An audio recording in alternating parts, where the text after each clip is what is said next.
Good afternoon. My name is Tina Conlon, and I want to welcome all those participating in this meeting of Shining Waters Regional Council of the United Church of Canada. I am the president of Shining Waters, and on screen with me is Jody Maltby, the regional staff lead. Peter Hartmans, the executive minister for both Canadian Shield Regional Council and Shining Waters Regional Council, has sent his regrets today, so Jody is acting as executive minister on his behalf. Before we begin, I ask everyone to please turn off your video and microphone, and if you are on the phone, please mute yourself by pressing *6. It is with gratitude that we acknowledge the gifts of Creator and give thanks to the nations who for thousands of years have cared for this land. The Anishinaabe, Haudenosaunee, Huron-Wendat, Ojibwe, Mississaugas of the Credit, and the Métis and other nations who arrived later.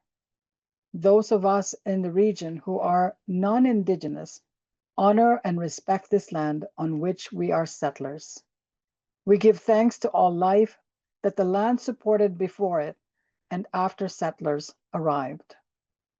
In keeping with the dish with one spoon, wampum covenant to share and care, Shining Waters Regional Council strives to live and minister in a spirit of peace, friendship, and respect, and to build equitable relationships with all those with whom we share the land. We are treaty people, and we also acknowledge that some of the lands we are on are unceded. May we, as a region, honor all our relationships and answer the call to actively live in peace and harmony. The first call in our regional mission statement is to live in right relations with Indigenous peoples and respond positively and meaningfully to the Truth and Reconciliation Commission calls to action and the caretakers of our Indigenous circle calls to the church. The second is to become an anti-racist church.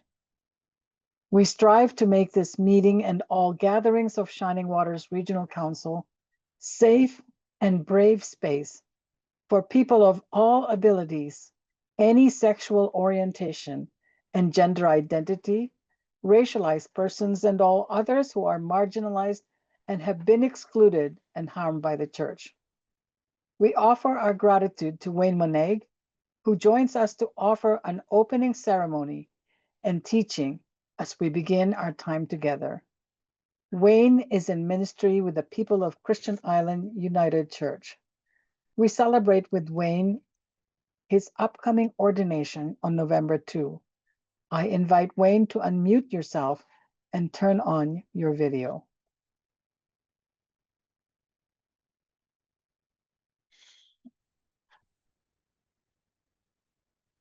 Well, Muluwina Bojo, Chibawasi Asage Dishnikaz Mungdodem, Ojibwe Nishna Bandel, and Swim Don Nuimadewian. I say Chimigwech, big thank you for the invite and for the introduction from our regional president. It's an honor to take part. It was an honor for the invite, so I appreciate that. As well as the acknowledgement about the completion of the work that I've been doing for a few years. So I'm happy to be a part of that. Coming together in our way of life is something that is part of our teachings and part of something that I've grown up with my entire life. I've had the advantage and I guess the gift from our Creator to give us, to give me the opportunity to have something that is very powerful within our Indigenous communities and throughout of our region for sure, and across Turtle Island, in fact. And what that is the idea of the understanding of the importance of the respect and the similarities within teachings and within what we learn as ministers, for those of us that are within Scripture, and how each one of those things carry themselves in that same direction. Although, yes, some of the languages and the ceremonies themselves are slightly different, the idea of having the ability to open yourself up to them within your spirit is the purpose of what those teachings are. We have so many different ceremony within our churches, obviously, that carry over and, as I'd shared, coincide with traditional teachings. Although they physically may appear to be different and physically are actually in different types of settings, the purpose is always to connect to your spirit. One of the most important parts about us as Indigenous people and us in our region, for those that have been, lucky enough to connect to different reserves or even just different Indigenous business or communities, is the idea of understanding that in order to start a meeting in that good way, in order for us to allow ourselves to be connected truly to God, to, in our language, Kijen Nado, through those powerful things, as we do many times in ceremony, as well as I'd shared, even within our services on Sundays or any other times, is that sound of music, the sound of something. And as I've shared, excuse me, many times in our services on Christian Island, Chimney Sing, what music does is it brings something that we cannot see. It's a vibration of something. And what it is our connection to that spirit. And it carries our spirit to God, to our creator, as we understand that creator to be. And it is very important. And it is something that, again, that can be compared to prayer, because music is prayer. And through our teachings, the idea of that sound, and please let me know if that's too loud or not. I hope that I hope you guys can hear that sound okay. As you can tell, that would be my drum. Hopefully it's not too loud. And please just keep me posted as to whether or not I'm too loud. The reason I'm saying that is part of our important traditions in terms of welcoming people into our land or into a meeting or into a gathering is, as I'd shared, sharing honor songs that help us to connect to ourselves, connect to our spirit, so that when we're in that meeting, we carry things in that good way. And that when we're sharing within that meeting, that the importance of it comes from our spirit, from our true selves. And in order to connect to that, as I mentioned, is having that ability to use that being, that source that we cannot see, that we can't describe. And music is something that I've shared again within service that allows us to connect those unknown things, that spirit, our prayer, the understanding to our creator. So I ask you guys if you'd like, and please let me know if it is too loud. I'll pay attention. Um, but I ask you to open your spirit up so that we can hear that heartbeat of Mother Earth and we can connect to each other in that good way.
The understanding, and again, that song itself is something that part of the teaching I wanted to share with us about bringing forward that good energy. A lot of the traditional teachers and teachings I've been involved in involve powwow and dance and drum, but that song specifically is a healing song. Years and years and years ago, in the at the time of connection, in terms of settler connection and the fact of how it affected us as Indigenous people, our people were looking for something to help us learn, to help us be unhurt from things that have happened, from what we know has happened within history. And that was one of the songs that helped us develop. And I say us, and I also recognize myself as he, as a man. And ultimately, that song itself was developed by our women. They saw that we as men were lacking and were being hurt by colonization and things that were happening. And things were changing within our way of life. Things were changing where in our region and most of all of Ontario, we recognize women as Mother Earth, as the creators of life. And we as men had lost the understanding of the importance of how our role was to protect that and to always put them forward. And what that is actually a healing song where some of you may have heard of it, where that jingle dress was created and that healing song. And again, I recognize myself and identify as a man, but that is a female teaching that was given to our women to help develop and regrow the understanding of the balance and the importance of our roles within our Indigenous cultures of men and women. And our women, as the carriers of life, had the ability to receive that teaching and receive the understanding of what jingle dress does and how it helps us heal as a whole, and ultimately always bring that positive energy forward. And as I'd shared, it's a small piece of a very, very long Indigenous teaching, sometimes a lifetime teaching for our Native women, to allow us to recognize them and to carry that healing power and that power of life that they have, and ultimately to bring the positivity forward in a good way, and to allow us to flow through the negative and allow us to empower ourselves with the positivity. So I wanted to bring just that little bit forward. As I'd shared, that teaching is a very long teaching, but again, Chimigwech, and I'm honored to be a small part of the start of our meeting today. Miigwech.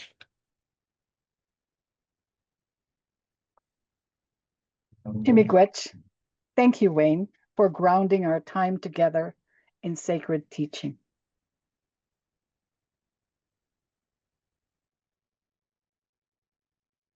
In the name of Jesus Christ, head of the Church, and by the authority conferred on me by the 6th meeting of Shining Waters Regional Council, I hereby declare this 10th meeting of Shining Waters Regional Council to be in session for the work that may properly be brought before it to the glory of God. I invite Diane Matheson Jimenez to help orient us to how we will be together in this meeting. Thank you, President. Salio, could I have the Brave slide, please? Friends, as we gather in this virtual space, I invite us to reflect on words that we've sat with before. An invitation to strive for a safer space, a space of bravery, where we're accountable for the impact both of our words and our silences. We know that some of us are eager to speak and to share ideas and to raise questions, and for others, there's need for an invitation and for space. And so let us hold tension for both of those realities. as we reflect on and name the biases that we bring to the table. Let us actively listen to one another and to the movement of the Holy Spirit in and around our virtual space. And let us vocalize questions that arise from our learning. Curiosity is a powerful thing. And let us strive to encounter newness, new ideas with curiosity and with wonder. May it be so. Some practical logistical pieces to address as we gather virtually. I would invite you to ensure that your name is complete and correct. If you are a corresponding member, so not a voting member of our time today, I would invite you to please put a Z at the start of your name so that you're not inadvertently included in the count when there is need for a vote. If you need to raise your hand in order to ask a question, or if you'd like to move or second a motion, in order to do that within Zoom itself, you can use the reaction button at the very bottom of your screen. If you're joining today from the phone and you need to raise your hand, you do that by pressing *9. So again, *9 if you're joining by phone. If you've raised your hand, you don't need to worry about putting your hand down. We will do that for you once you have been addressed. When you are calling in from the phone and you need to speak, you can do so by hitting unmute, which is *6, and then muting yourself again when the time is done, again using *6. Within our Zoom function, we are going to be able to use the chat. We are going to be limiting the chat function, particularly during times of worship, so that we're not interrupting the flow of spirit in this space. However, you're welcome to use the chat to ask questions or to raise concerns about assistance that you might need. And you can do that by addressing your chat to one of the tech support staff. If you have a point of order, which means that you feel something has come out of order in our process, I'm going to invite you to type that into the chat to my colleague Rob, who will be watching the chat for that particular matter.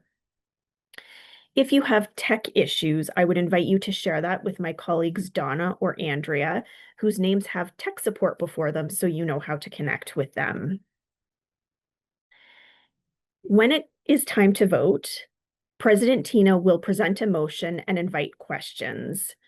If you have a question or a comment, you can put up your hand using the reaction button, or participants on the phone, you can use *9 to raise your hand, or you may type it into the chat. When Tina calls on you, please be sure to unmute your microphone, and you will have 90 seconds. At the discretion of the president, your time may be extended. If we're not able to hear all questions and comments in the time allowed, the president and executive minister will determine whether to extend the discussion or proceed with the vote. Only those who have voting privileges will participate in the test vote. And please, we need anyone who can vote to do so. So please ensure that you do.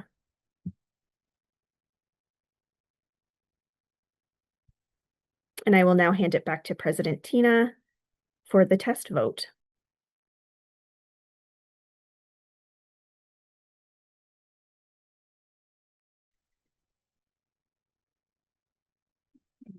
We are going to try a test vote to be sure we all are able to participate.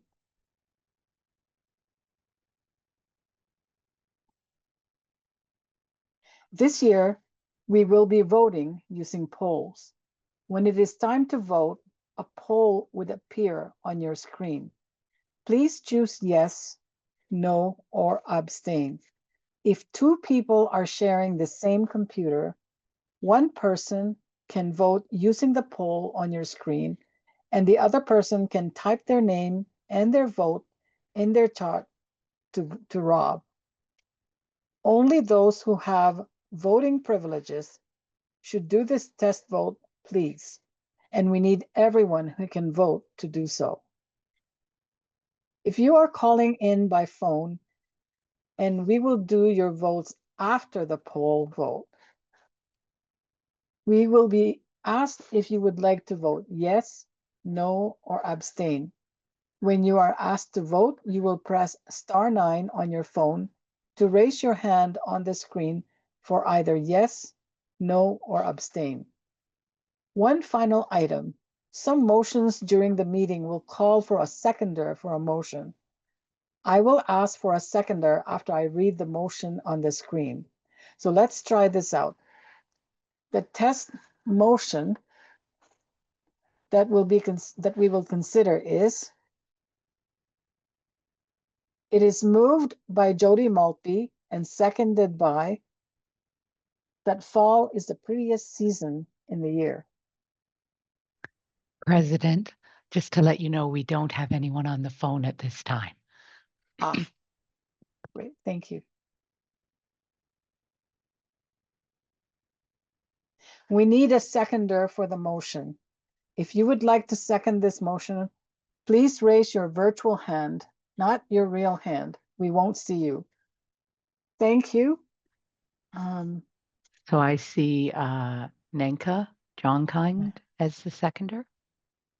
Okay, thank you, Nanka, as the seconder. So you have heard the motion before you. For those using the poll vote, please vote using the poll that is about to be on your screen. If there are multiple users sharing a computer, remember to please type your vote in the chat to Rob with your name. Please vote now.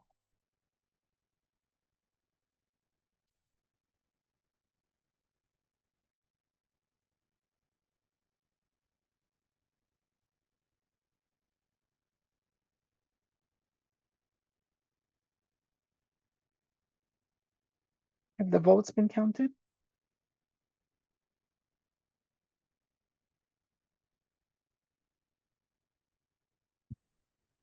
I think we can probably close the poll.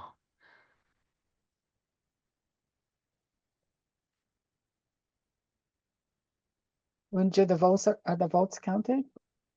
We're just waiting for you. Yeah, I don't see the results yet. Okay. Unju, if you click on polls and quizzes at the bottom of your screen and go down to the test vote, you should see it. Okay.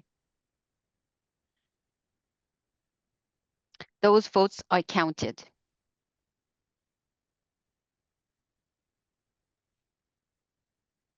The vote is? Unju, because we don't have anyone on the phone, we can go directly to the results. Yes. President, the vote is 64 and 9 against and 1 abstain. Thank you. The motion is carried.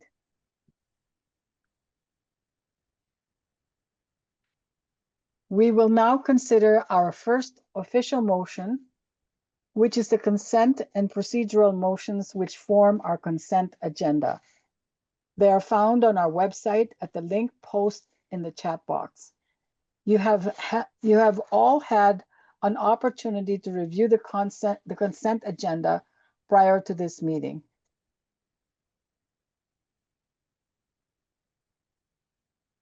Please indicate in the chat to Rob if you wish to have an item removed from the consent agenda to be placed on the meeting's agenda.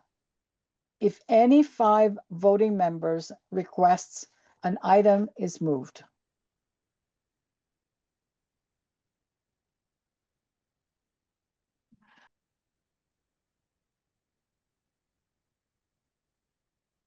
I noticed, President, that some folks are voting, and we're just still at the point of checking whether all the items are going to remain in the consent agenda. Rob, have you had any requests? No, I have not, Judy.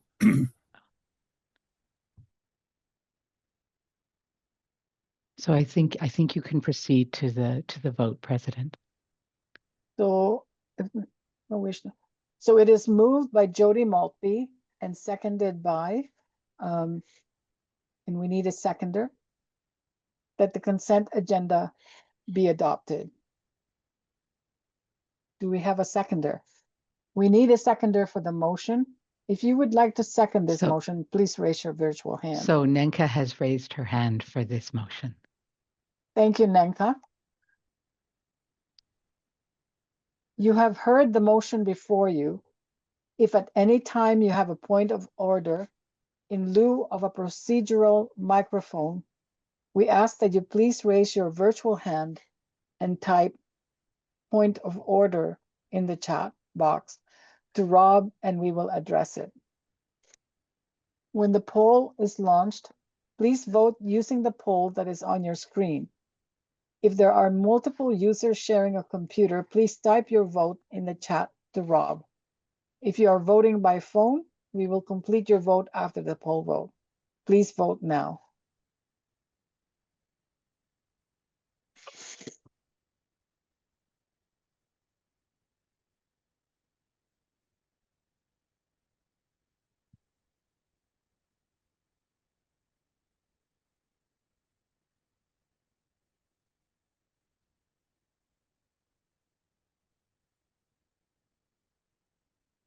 There are no votes, Unju. Thank you. Then votes are counted, and President, the vote is 64 and 6, 0 against, and 6 abstain. Thank you. All items on the consent agenda are adopted.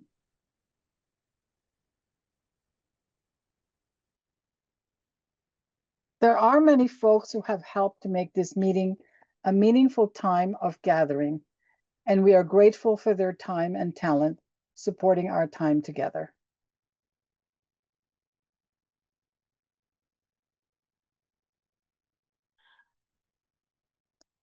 Our theme again this year is Sanctuary, towards a kingdom of peace, justice, and reconciliation. This two-year theme gave us the opportunity to hear many perspectives and reflect deeply on issues connected to sanctuary, including displacement, housing, reparations, restoration, and reconciliation. This year's planning team for the theme and worship is led by Reverends Emily Gordon, Julia Yun Jung Kim, and myself, with the assistance of staff members Kim Yidikai and Sean Redden.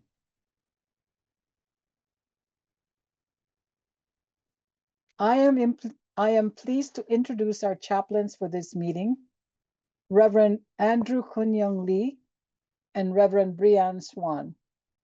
I encourage anyone who needs pastoral care during this meeting to reach out to one of the chaplains. Their numbers are posted in the chat and will be posted again throughout the meeting.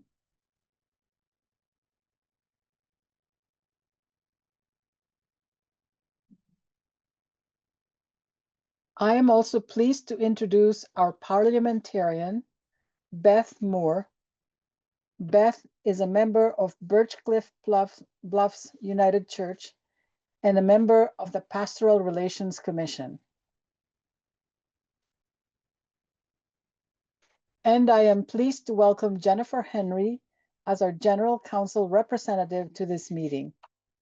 Jennifer is the Executive Minister, Organizational Development and Strategy, Planning, Communications, Growth. Jennifer will be speaking with us tomorrow afternoon.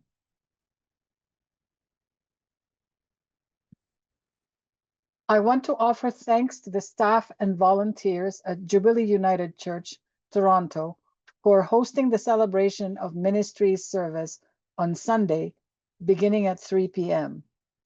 There will be a hymn sing beginning at 2:45 to learn new hymns from Then Let Us Sing. Also, if you want to be part of the choir for the service, there will be a rehearsal beginning at 2 p.m. at Jubilee United. You can read about the celebrants, jubilants, and retirees on the regional website, where you can also download an order of service and a full script for those with accessibility needs. For those wishing to join by live stream, you can do so through our YouTube channel.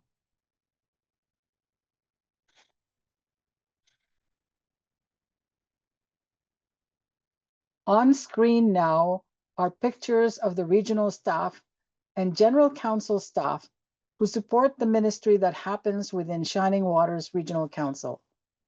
They have been working tirelessly to bring this meeting together. Many of them are scattered around the room, some are online, and some are elsewhere in the building. We offer our thanks for their commitment and their work on our behalf.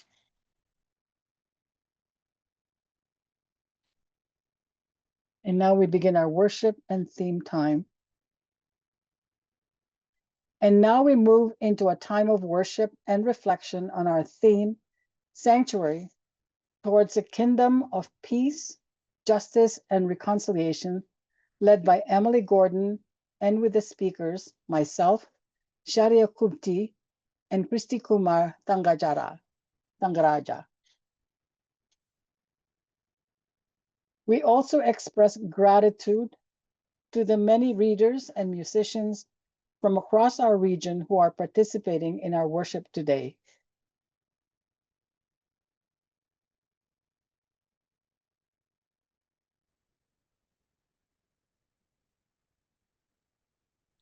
Celio, can you move to the next? Thank you.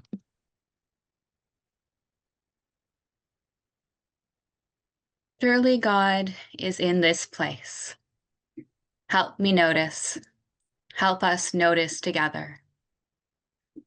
God is in this place, in all these places. Church offices and basement offices, kitchen tables and picnic tables, shaky phone connections and high-tech solutions. In all these places, God is in this place. As we bring our hearts together for worship, I invite you to take a moment to ground where you are. Bring attention to your space and how in this moment it might offer you sanctuary. If you feel comfortable, close your eyes or turn away from the screen to look around you. Is there a window nearby? How is the light right now? Where is your closest flower, plant, or tree? Can you hear any birds, any humans, any other sounds? As you feel comfortable, close your eyes or soften your gaze. Allow your breath to fill you slowly. Allow your breath to leave you slowly. In as gentle and compelling as the Spirit. Out, connecting you with the world. In, connecting with the Spirit that unites us all. Out, knowing that your presence, your wisdom, your story are a precious gift for our time together.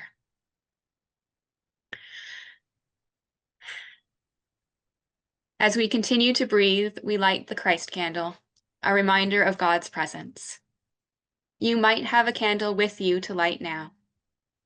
Either way, know that I light this candle where I am, and I will hold this light for you throughout our work and worship today, from this moment to the end of our time together.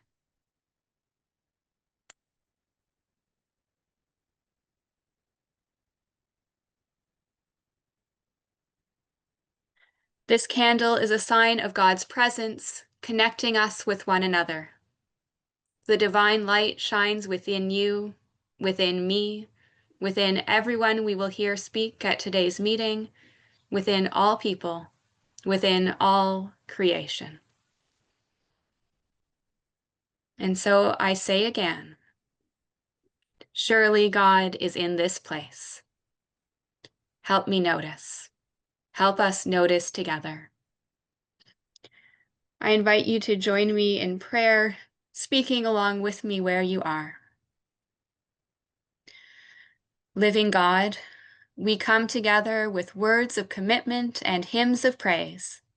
May this time renew our spirits, so that confident in you and emboldened by one another, we might return to the world in strength and grace. Inspire us to be faithful friends, generous neighbors, bold disciples, and daring advocates, encouraged by this community and your abiding love. In the name of the Holy One, Jesus. Amen.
We listen for words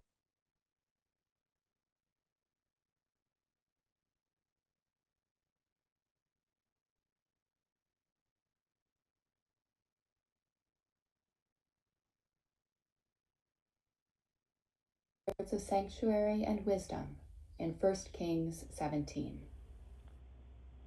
Now Elijah the Tishbite of Tishbe in Gilead said to Ahab, As the Lord, the God of Israel lives, before whom I stand, there shall be neither dew nor rain these years, except by my word. The word of the Lord came to him, saying, Go from here and turn eastward, and hide yourself by the Wadi Kerith, which is east of the Jordan. You shall drink from the Wadi, and I have commanded the ravens to feed you there. So he went and did according to the word of the Lord. He went and lived by the Wadi Kerith, which is east of the Jordan. The ravens brought him bread and meat in the morning, and bread and meat in the evening, and he drank from the Wadi. 列王記上17章7節から12節まで。しかし国に雨がなかったので、しばらくしてその川は枯れた。その時、主の言葉が彼に望んでいった。立ってシドンに直するザレバタへ行って、そこに住みなさい。私はそのところのやもめ女に命じて、あなたを養わせよう。そこで彼は立ってザレバタへ行ったが、町の門に着いた時、一人のやもめ女が、そのところで焚き木を拾っていった。彼はその女に声をかけていった。器に水を少し持ってきて、私に飲ませてください。彼女が言って、それを持ってこようとしたとき、彼は彼女を呼んでいった。手に一口のパンを持ってきてください。彼女は言った。あなたの神、主は生きておられます。私にはパンはありません。ただ、亀に広い握りの粉と瓶に少しの油があるだけです。今私は焚き木2、3本を拾い、家へ帰って、私と子供のためにそれを調理し、それを食べて死のうとしているのです。Don't worry, Elijah said to her. Go on and prepare your meal, but first make a small loaf from what you have and bring it to me. Then prepare the rest for you and your son. For this is what the Lord, the God of Israel, says. The bowl will not run out of flour, or the jar run out of oil before the day that I, the Lord, send rain. The widow went and did as Elijah had told her, and all of them had enough food for many days, as the Lord had promised through Elijah. The bowl did not run out of flour, nor did the jar run out of oil. 이런 일이 있은 뒤에 이 집 여주인의 아들이 병에 들었다. 그의 병은 매우 위중하여서 끝내는 숨을 거두고 말았다. 그러자 그 여인은 엘리야에게 이렇게 말하였다. 하나님의 사람이신 어른께서 저와 무슨 상관이 있다고 이렇게 저에게 오셔서 저의 죄를 기억나게 하시고 제 아들을 죽게 하십니까? 엘리야가 그 여인에게 아들을 달라고 하면서 그 여인의 품에서 그 아이를 받아 안고 자기가 머물고 있는 다락으로 올라갔다. 그리고 그를 자기의 침대 위에 뉘어놓고 주님께 부르짖었다. 주 나의 하나님, 어찌하여 내가 머물고 있는 이 집의 과부에게 이렇게 재앙을 내리시어 그 아들을 죽게 하십니까? 그는 그 아이의 몸 위에 3번이나 엎드려서 몸과 몸을 맞춘 다음 주님께 또 부르짖었다. 주 나의 하나님, 제발 이 아이의 호흡이 되돌아오게 하여 주십시오. 주님께서 엘리야가 부르짖는 소리를 들으시고 그 아이의 호흡을 되돌아오게 하여 주셔서 그 아이가 살아났다. 엘리야는 그 아이를 안고 다락에서 내려와서 아이를 돌려주면서 말하였다. 보시오, 아들이 살아났습니다. 그 여인은 엘리야에게 말하였다. 이제야 저는 어른이 바로 하나님의 사람이시라는 것과 어른이 하시는 말씀은 참으로 주님의 말씀이라는 것을 알았습니다.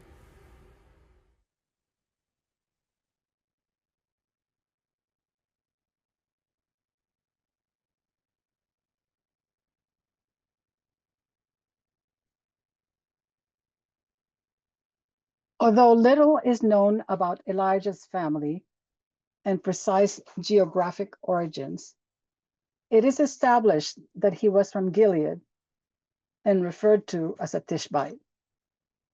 Elijah's prophetic journey began when he forecast a drought to King Ahab, who was the son of Omri and assumed the throne of Israel during the 38th year of Asa, king of Judah.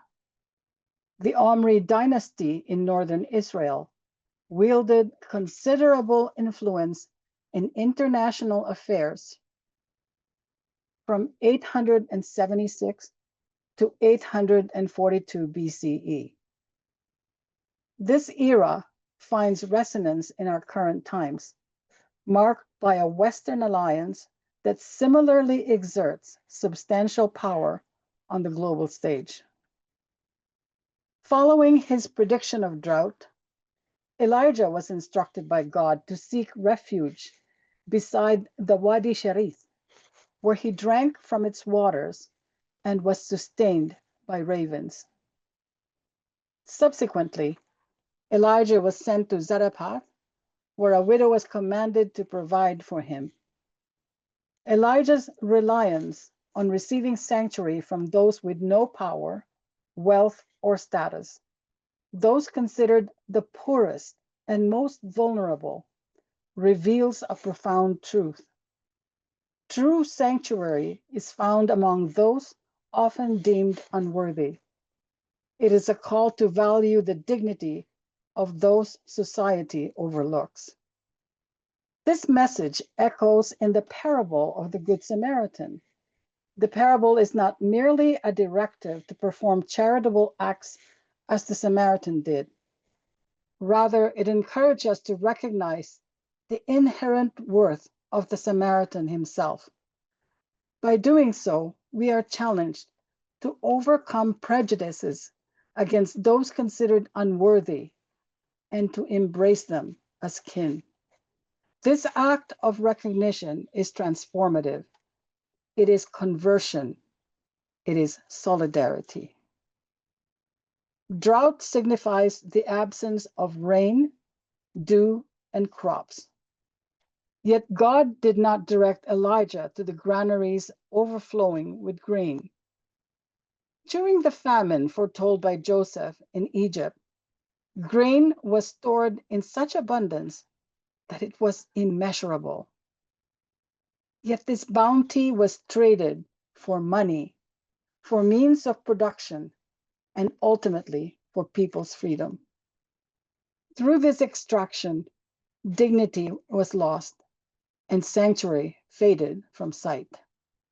Similarly, during Ireland's famine in the 1840s, vast quantities of food, wheat, oats, barley, butter, eggs, beef, and pork were exported daily while local peasants starved.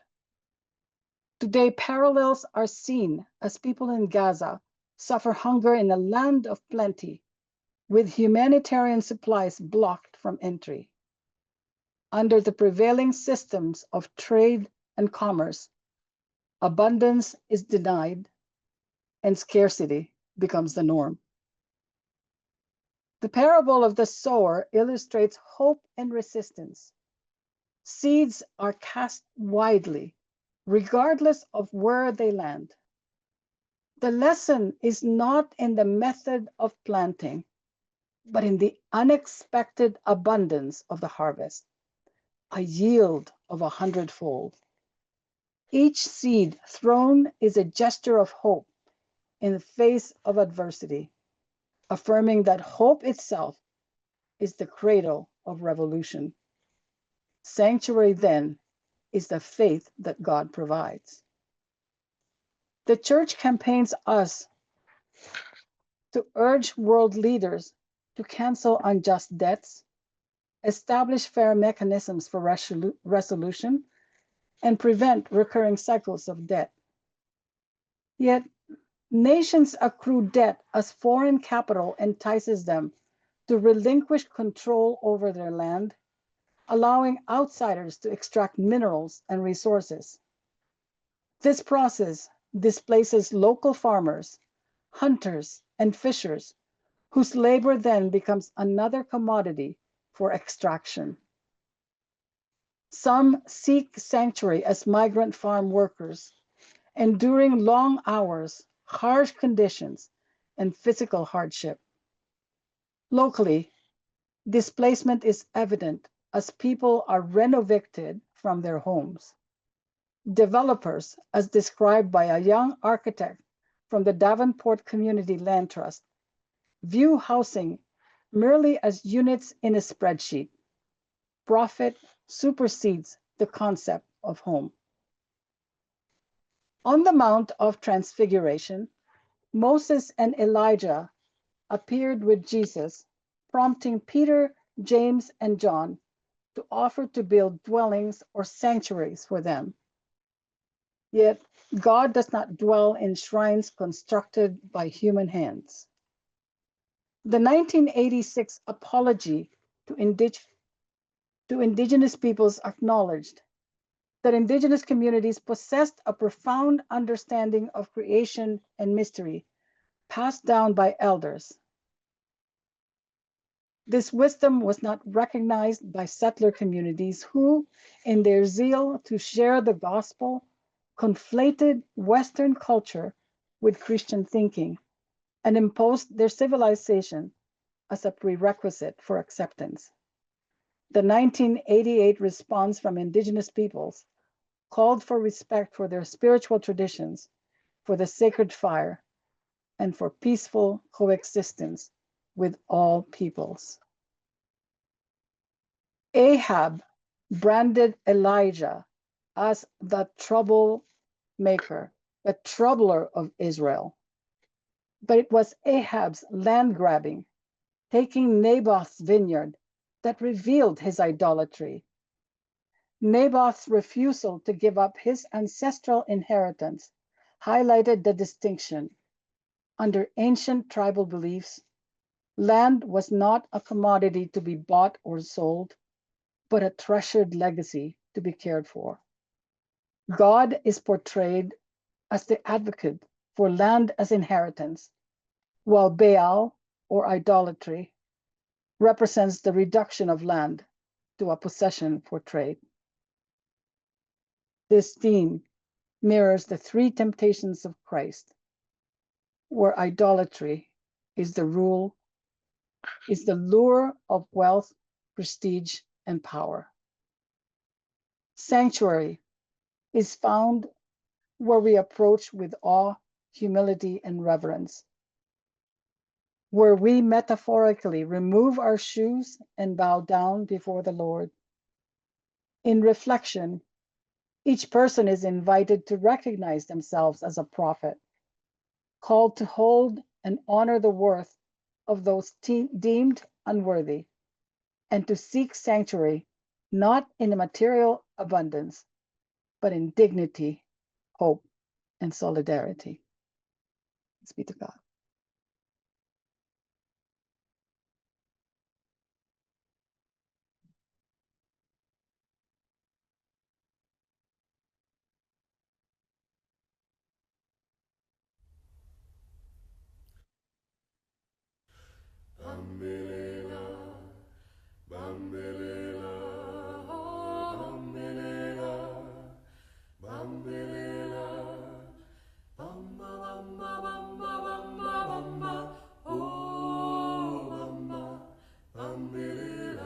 Siso bambelela, oh bambelela, oh bambelela, oh bambelela, oh bamba bamba bamba bamba, oh bamba bambelela, siso bambelela, oh bambelela, oh bambelela, oh bambelela.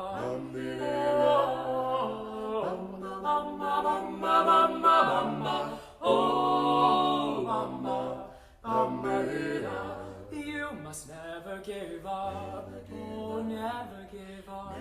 Oh, never give up. Oh, never give up. Oh, never, never, never, never. Oh, never, never give up. You must never give up. Never give up. Never give up. Never give up.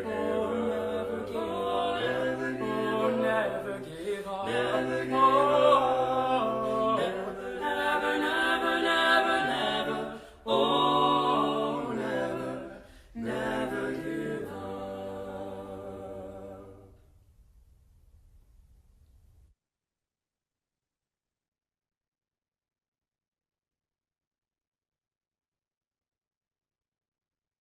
To give you a word or question for reflection. Think of a time when you found sanctuary. Think of a time when you looked at yourself in the mirror and said, I am a prophet.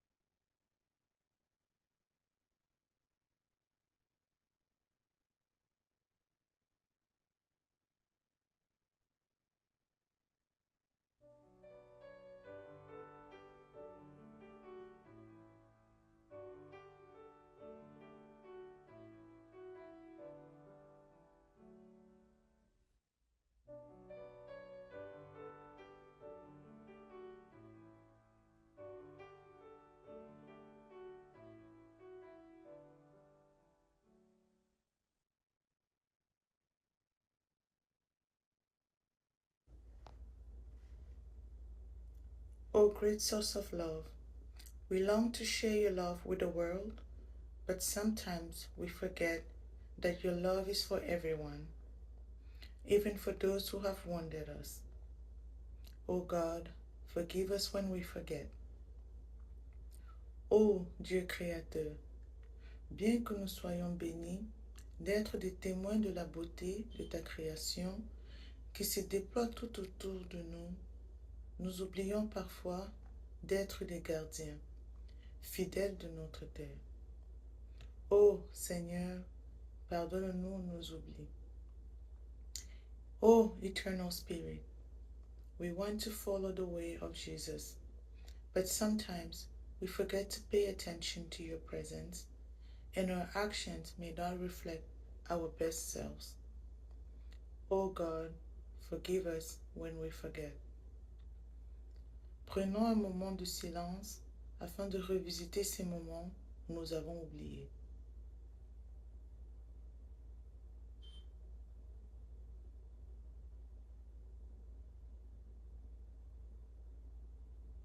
Friends, receive this good news.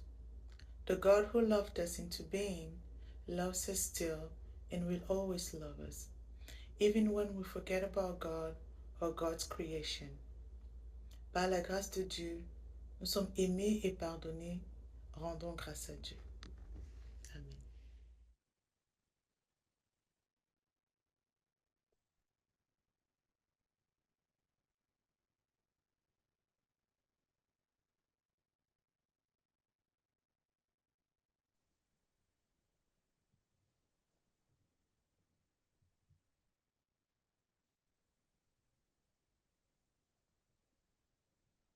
Shall I start?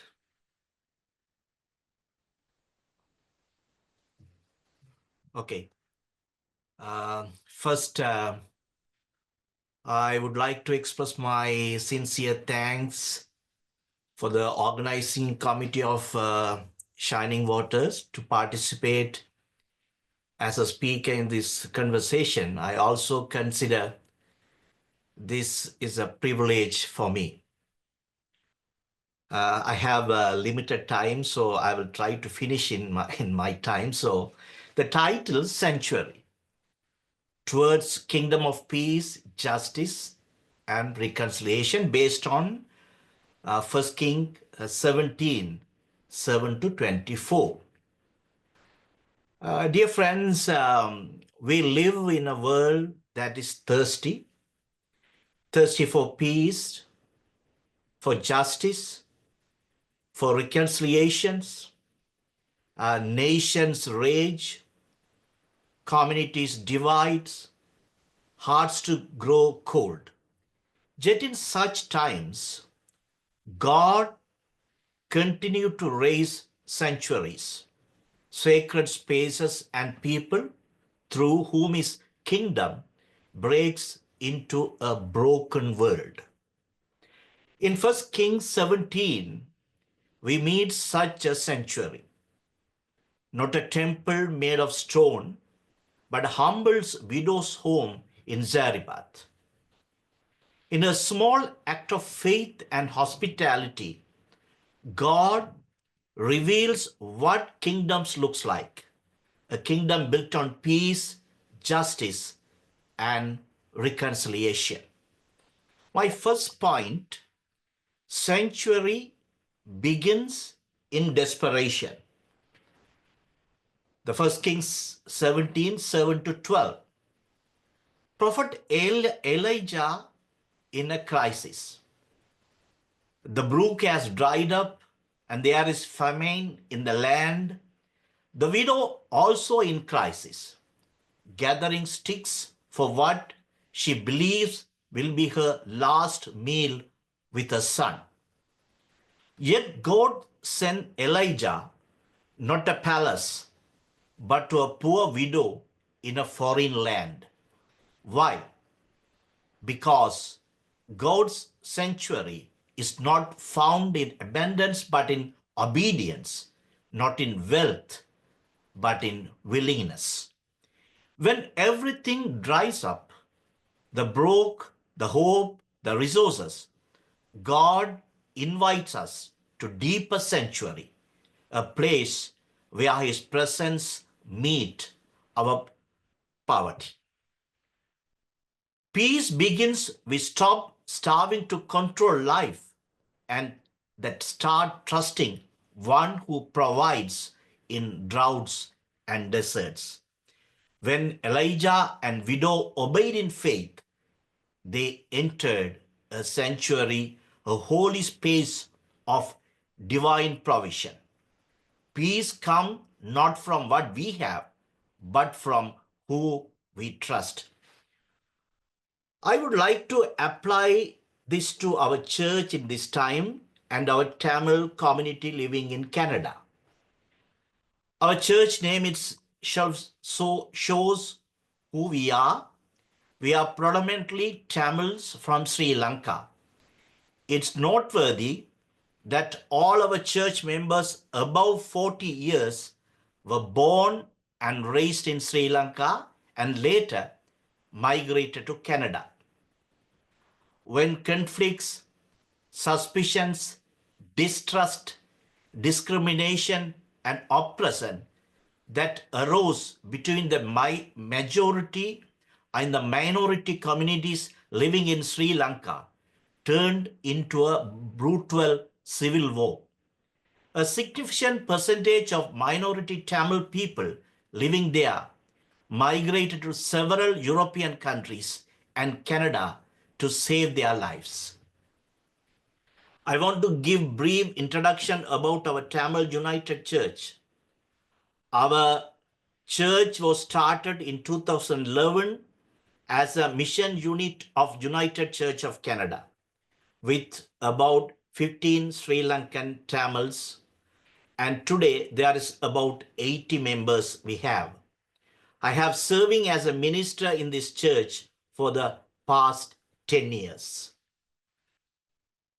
In 1 Kings 17, the widow of Zarephath's home became a sanctuary for the prophet Elijah, just as Canada and other European countries become sanctuaries for the war-torn Sri Lankan Tamils from mid-1980s to the mid-1990s.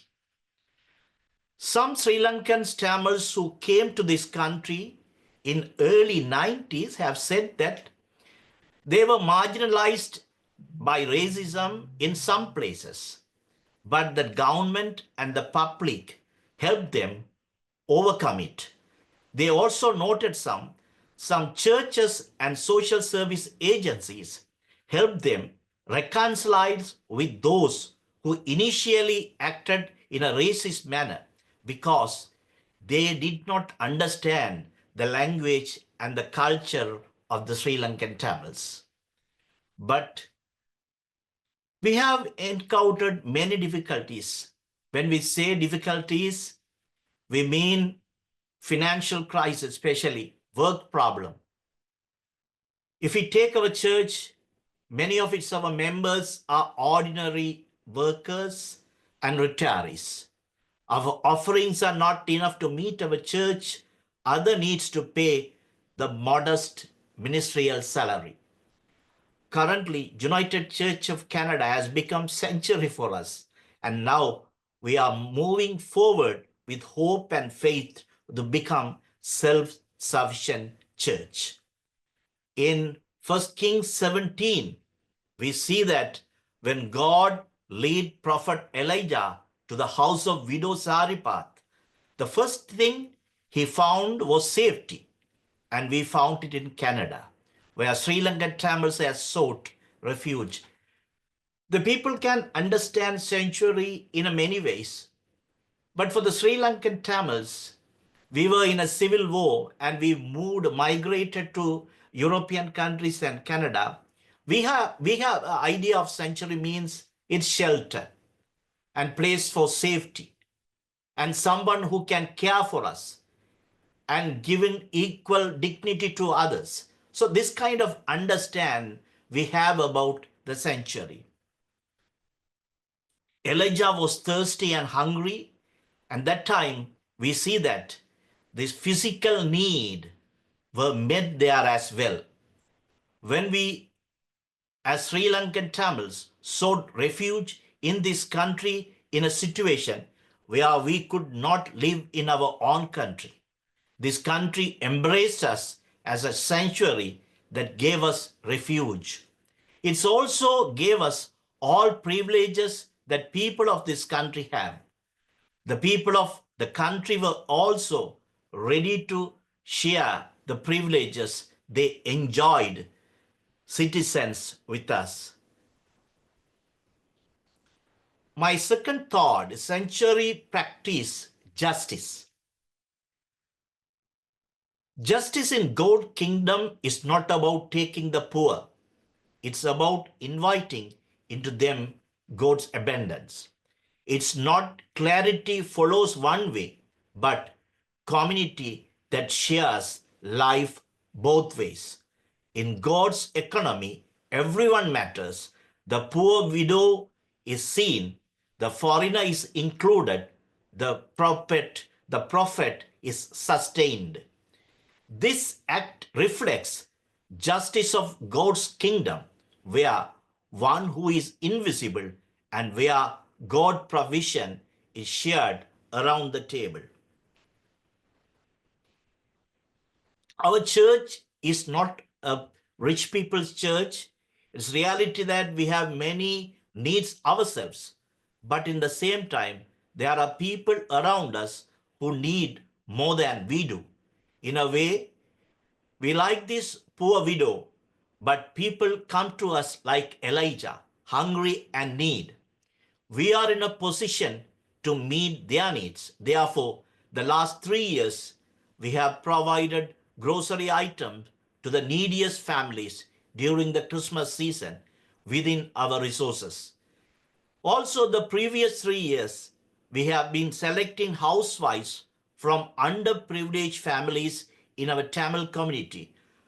About 20 people, 20 housewives are chosen in each batch. We have provided them with free cake icing and sewing training. Through this, we encourage them to become self employed and manage their families, while others are sanctuaries that offer us refuge. We too should be sanctuaries that embrace others such as possible. So I think my time has finished. So thank you very much for giving me this opportunity.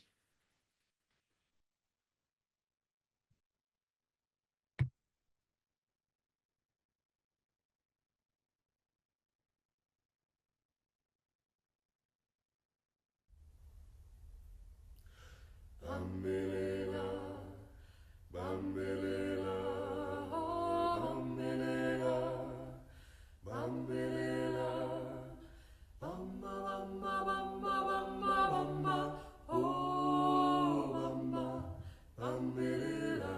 Siso bambelela, bambelela, oh bambelela, bambelela, oh bambelela, bambelela, bambelela, bambelela.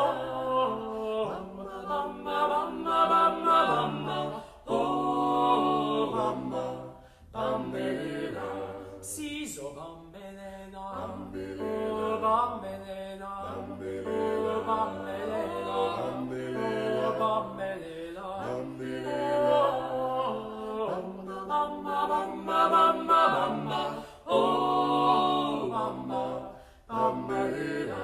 You must never give up, oh never give up, oh never give up, oh never give up, oh never, never, never, never, oh never, never give up. You must never give up, never give up, never give up, never give up, never give up, never give up, never give up,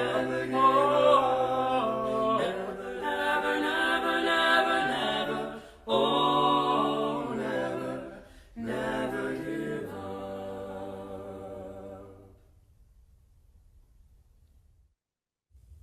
We are invited to reflect. From your perspective, how have Tamil members experienced both marginalization and life-giving abundance within the United Church of Canada and in wider Canadian society? How is your church's faith journey impacted by new immigrants who experience differences in social conditions? Yeah, I can say that still we have new.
one, may our reflections and questions lead us closer to you.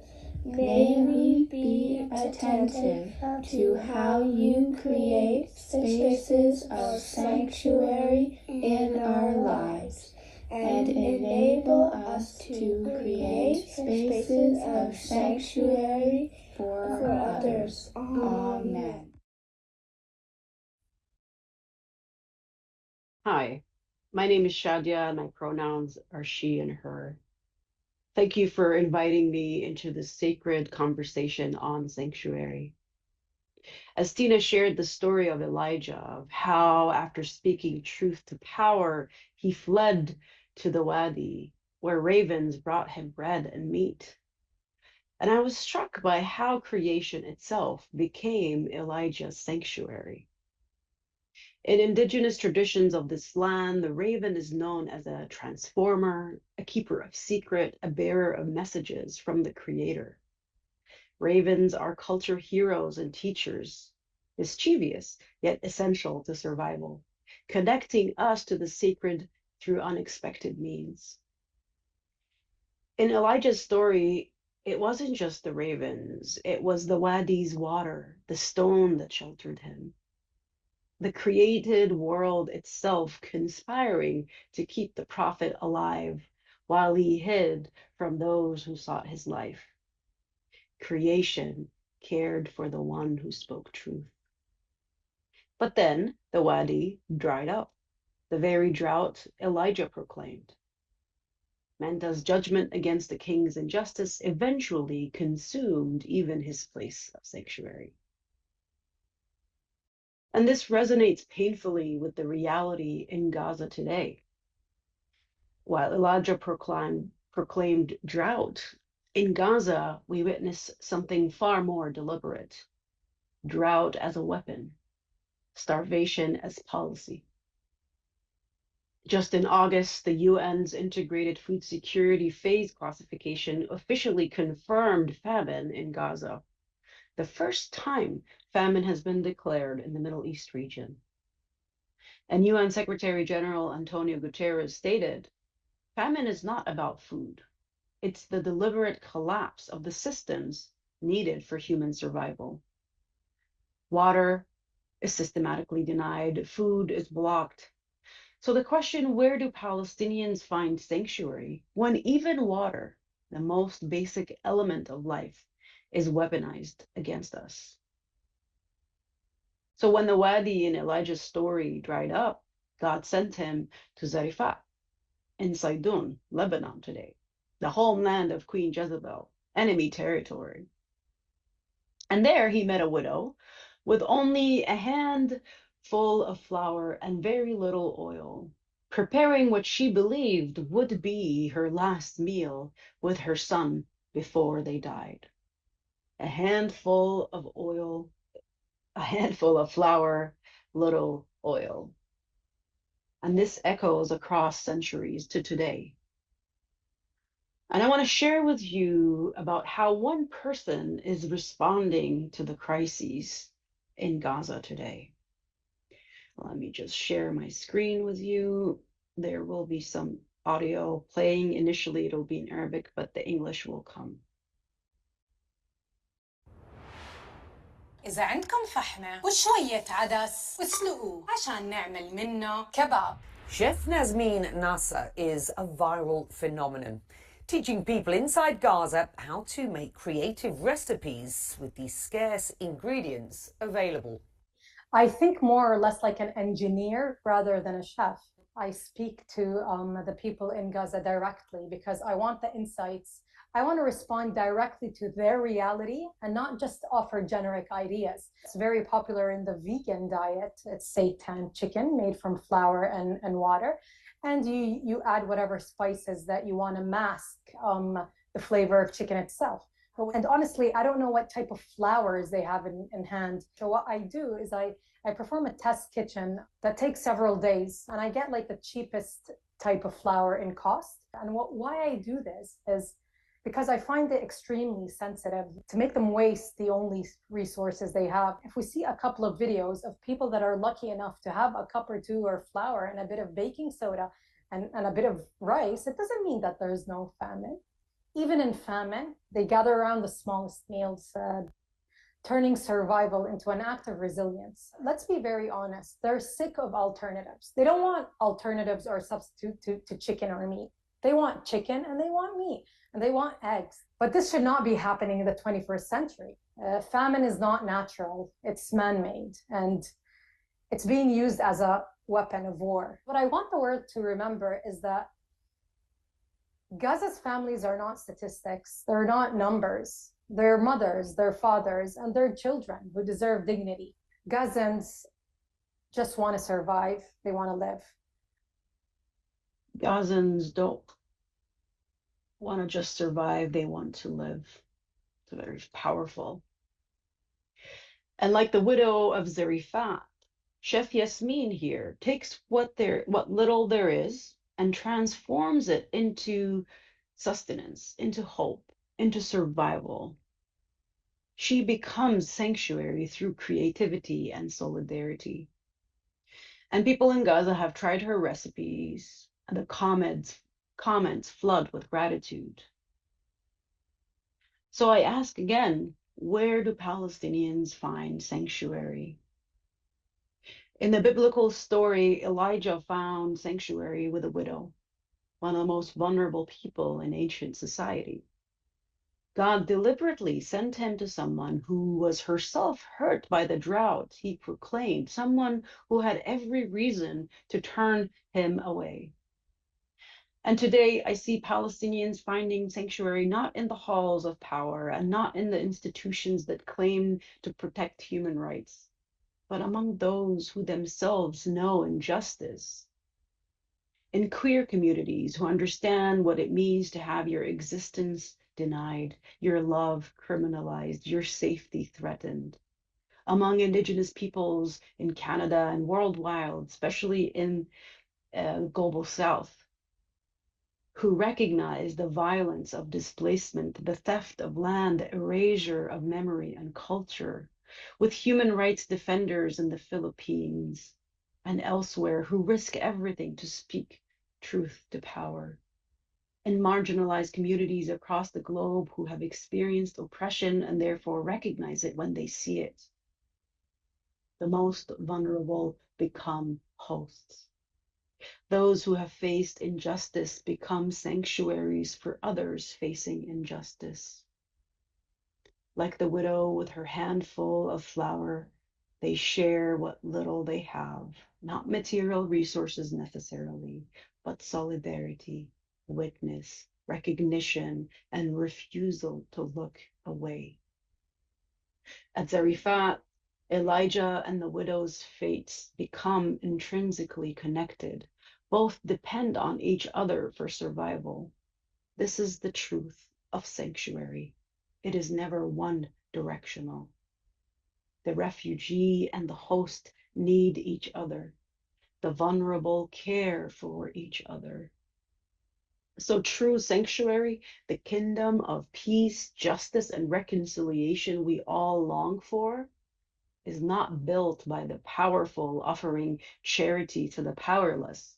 It is built by those who know vulnerability, creating space for one another, by creation itself conspiring to keep truth tellers alive, by unexpected sources like ravens, widows, Instagram chefs, becoming bearers of survival and hope. So where do Palestinians find sanctuary? Wherever people refuse to let them starve in silence. Wherever the marginalized recognize their own story in another's suffering. Wherever creation itself, through human hands, through acts of witness, through handfuls of flour transformed, conspires for life against the machinery of death. Friends, may we become those places. May we become those people. May we become sanctuary. Thank you.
You must never give up. Oh, never give up.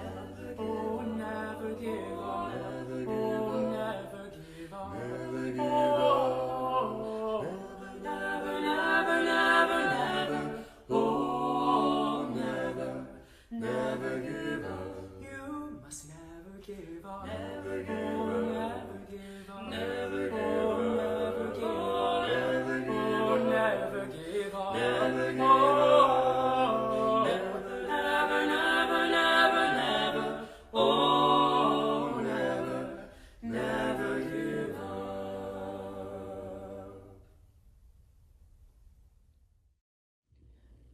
Where do Palestinians find sanctuary?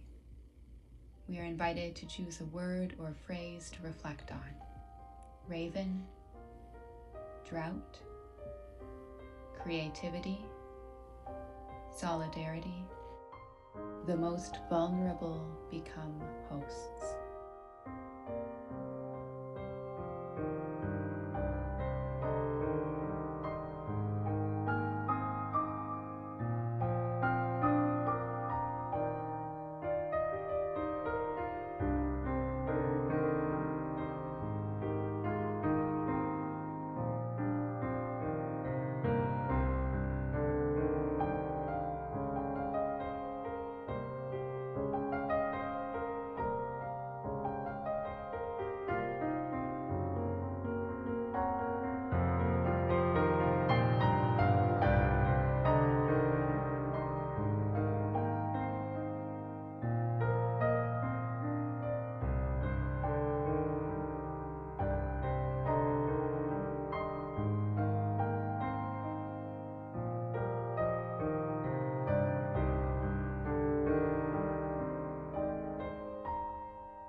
With hearts broken open, we listen again to 1 Kings 17. Elia और अनावृष्टि का समय। एलिया गिलाद में तिशबी नगर का एक नबी था। एलिया ने राजा Ahab से कहा, मैं यहोवा इज़राइल के परमेश्वर की सेवा करता हूँ। उसकी शक्ति के बल पर मैं भविष्यवाणी करता हूँ कि अगले कुछ वर्षों में ना तो ओस गिरेगी और ना ही वर्षा होगी। वर्षा तभी होगी जब मैं उसके होने का आदेश दूंगा।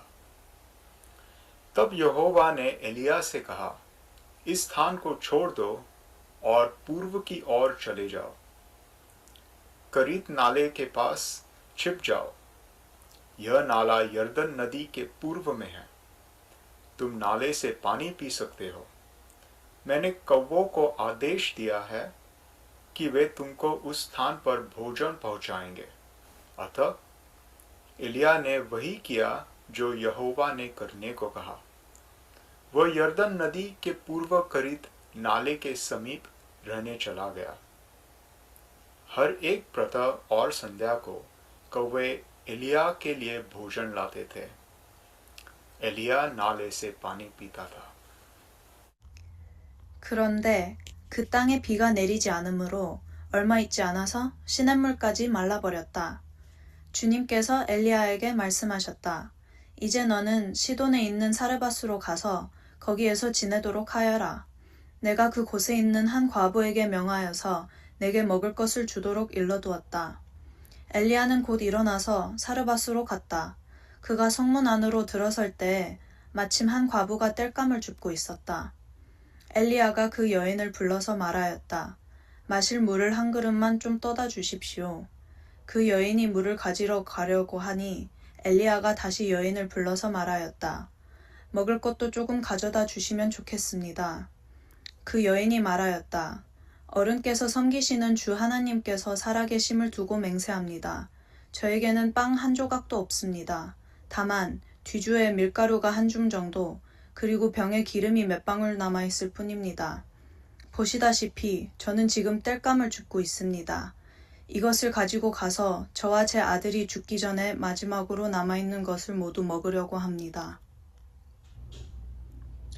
Kitabu cha Mifalme ya Kwanza sura ya 17 mistari ya 7 mpaka 12 inasema, wakati mwingine baadaye kijito kilikausha kwa sababu hakukuwa na mvua kwenye ardhi.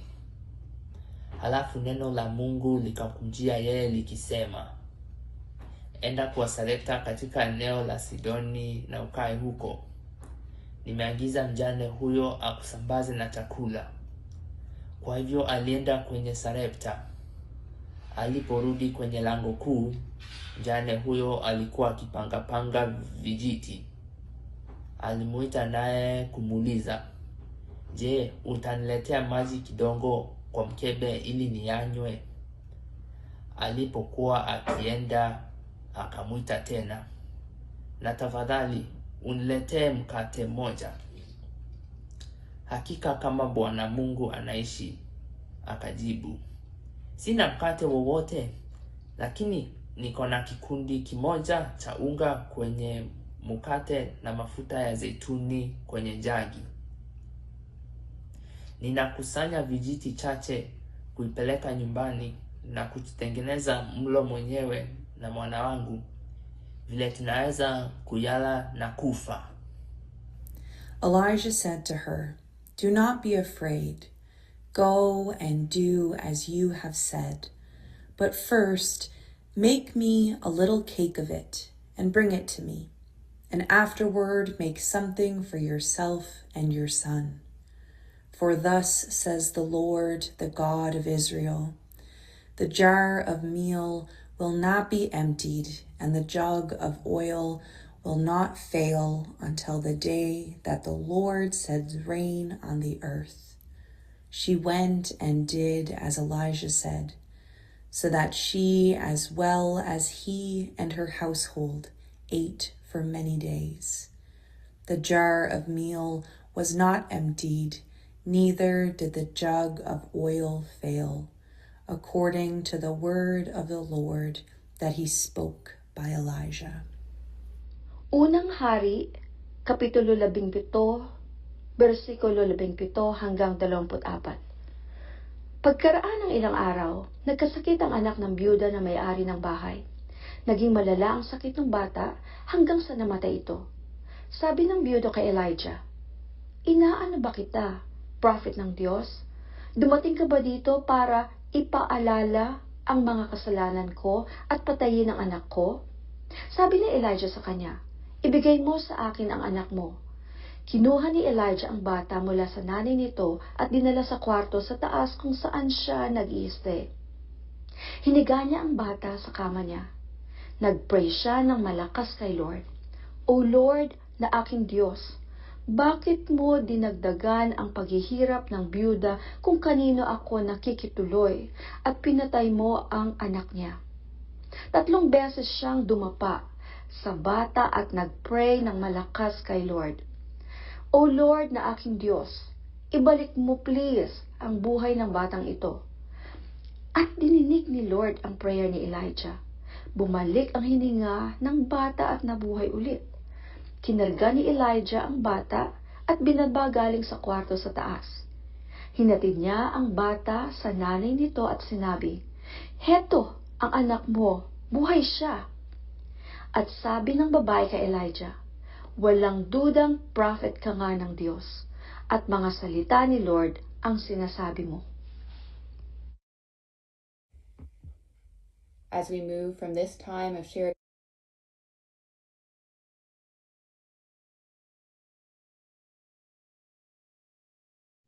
Celia, there's one more hymn. Thank you.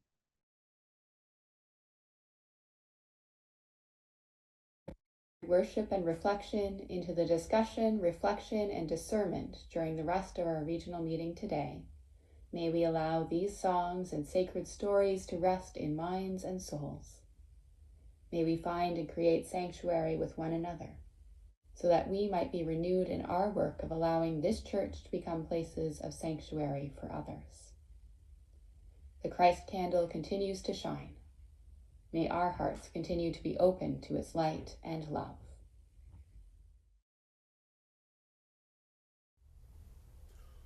Open my heart, open my heart, open my heart, open my heart, open my heart, open my heart, open my heart, open my heart, open my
Thank you to our worship and theme leaders for that time of reflection to help ground us for this meeting. We're going to take an all-purpose break for 15 minutes. Music will begin shortly before 2 p.m. to call us back into the meeting.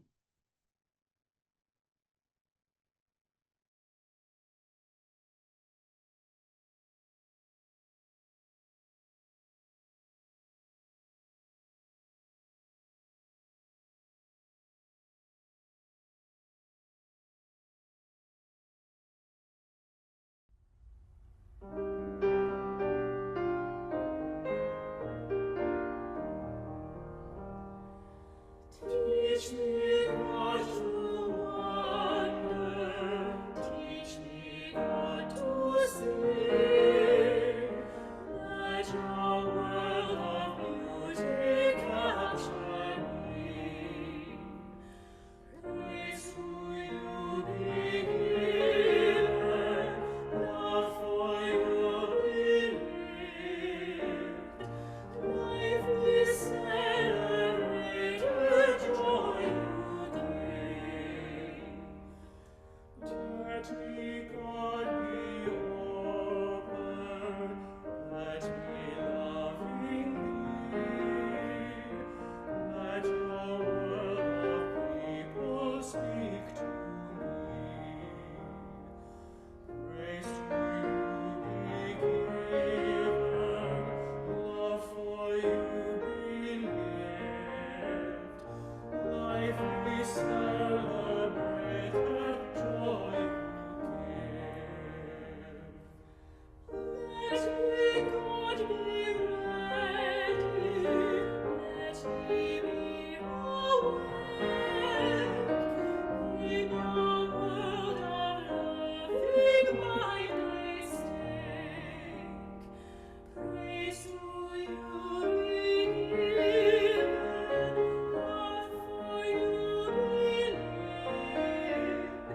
Life we celebrate, joy you give. Teach me, God, to know you, hear you when you speak. See you in my neighbor when we meet. Praise to you be given, love for you be lived. Life we celebrate, joy you give.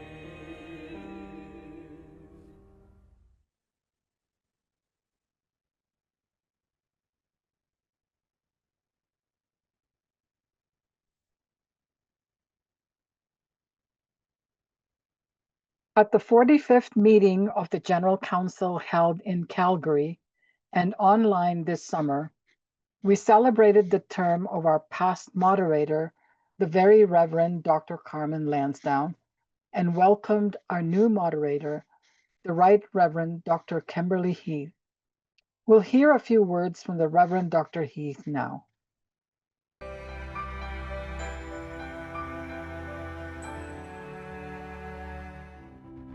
Hi, I'm Reverend Dr. Kimberly Heath, and I'm honored to serve as the 45th moderator of the United Church of Canada. My home is on the shores of the St. Lawrence River in eastern Ontario, on the traditional unceded territories of the Anishinaabe and Haudenosaunee peoples. I've been a minister for 26 years, serving the wider church in many ways. I'm a mom of 4, a wife, dog lover, swimmer, preacher, and yes, a bit of a chaos handler. But most of all, I'm a follower of Jesus. We're living in a time of rapid change and deep uncertainty in our world and in our churches. It's not always easy to be the church right now, but I've learned to trust the river of God's life-giving, transforming love. That love has changed me. I've seen it change others, and I've seen it ripple through our communities and out into the world.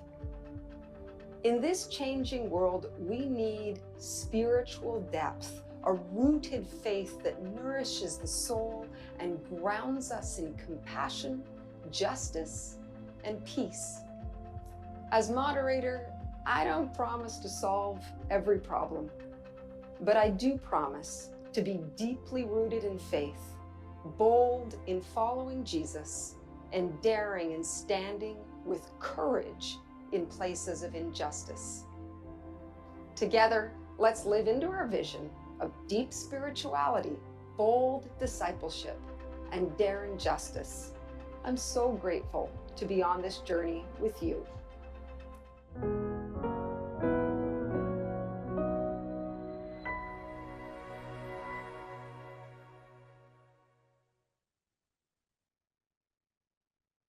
Thank you, moderator. We'll move on to accountability reports. You have had the opportunity to review the accountability reports of the executive minister and the regional council executive, which are available on the website. At this time, we invite any questions regarding these reports.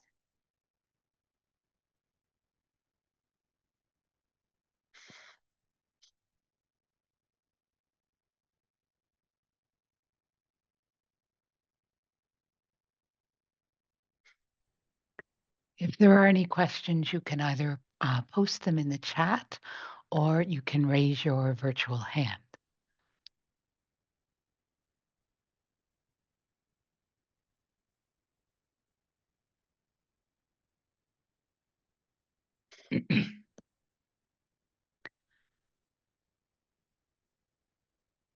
President, I'm not seeing any, but we'll just give it another minute in case someone is typing.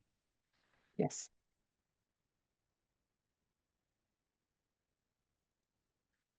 I see that Ross Carson has his hand up. Ross Carson, will you speak?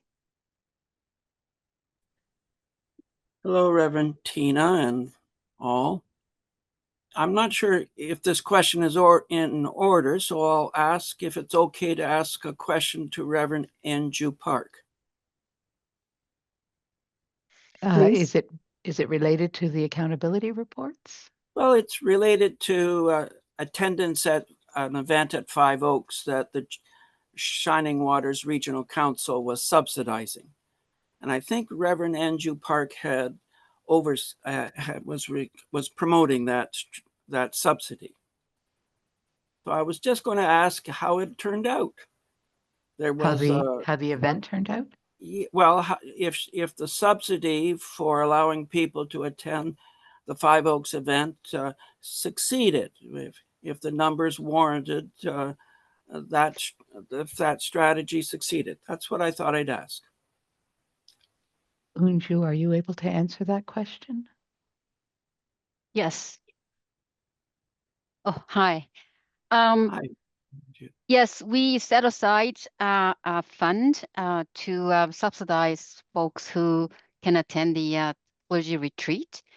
Unfortunately, we only had 10 people attended, and they paid according to their full-time, part-time positions, and they were all well cared for during their time at the retreat. May I ask a supplemental question about that topic?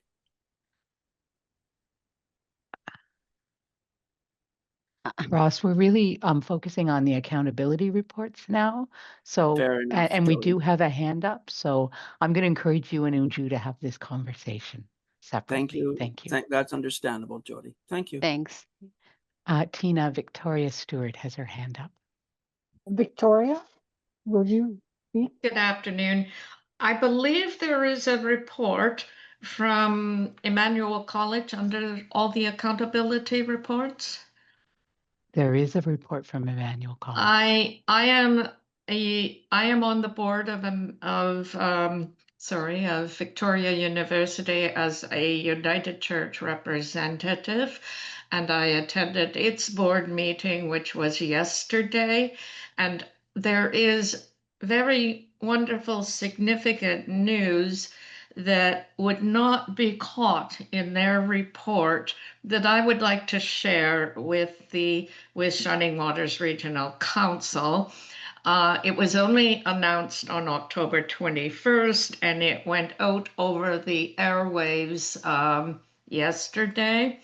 And that is that Emmanuel College, which is one of the constituent colleges at the Victoria University, has been awarded a $1 million grant from the Lilly Foundation, which is absolutely, they were, shall we say, competing or applying with 136 various theological schools across North America.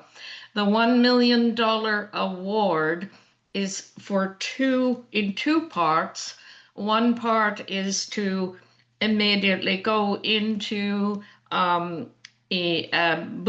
bolstering this is for the shall I say, the Christian stream at Emmanuel College, and it is to go to the MDiv program. The other big amount of the grant will be to go, and I think this is really important, to develop programs and quick courses and things to help foster ministers in the United Church in support. And they did a lot of sounding and in the background, and things that are being suggested are helping ministers deal with loneliness, helping ministers deal with in rural ministries, things of this nature. And I think that we should lift this up and rejoice and be joyful and be glad in this result. Thank you, Victoria. That's very good news. Thank you.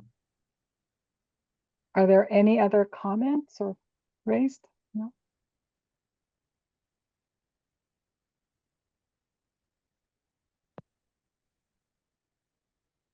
President, I'm not seeing any other hands up, so I think we can move into the next theme. Thank you, Jody. We're going to continue our theme exploration with a panel discussion on global kingdom, led by Kim Oyedikai, Juan Hur, Joy Vicente, and Richard Joy. Thank you, President Tina. So our next theme, continuing around the theme of sanctuary, is called global kinship. So for 100 years in the centenary of the United Church of Canada, United Church has been globally connected as a denomination. We inherited a legacy of operating missions, schools, medical centers, supported primarily and more significantly by the Women's Missionary Society, and then the UCW. For that, we are grateful for those women. It was historically our church's response to Christ's call to preach good news to the poor, proclaim release to the captives and recovery of sight to the blind, to set at liberty those who are oppressed. Over the years, we established a relationship with many church partners in many countries, often through sending overseas personnel who in turn told us about the lives of the people they lived among, the social and political situation of the countries they were in, and how they themselves were changed.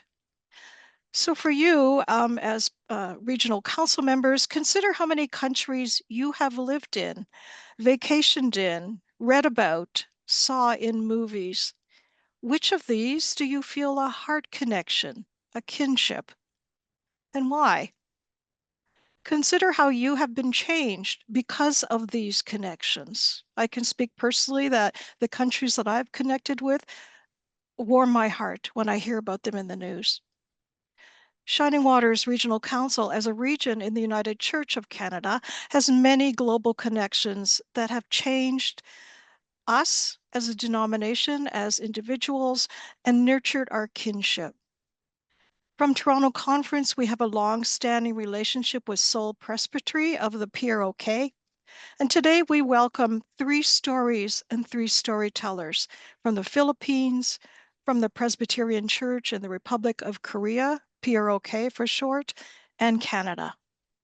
Our panelists are Joy Vicente, a social service worker and lay leader of Downsview United Church. The Reverend Juan Her, United Church of Canada Partnership Program Coordinator for Asia, and the Reverend Richard Chue, Intentional Interim Minister with St. James United Church, Etobicoke, and former General Secretary of the Ethnic Ministries Council. So first we'll hear from Joy, and then Juan, and then Richard. Joy.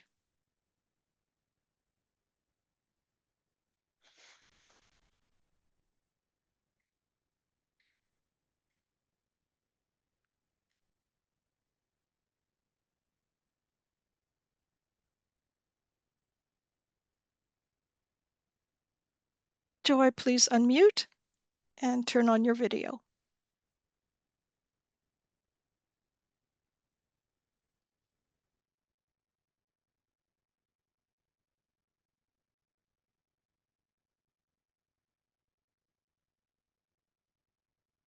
I'm wondering whether we can have a one to start while we are trying to connect with Joy. Sure, I could do that. Yeah.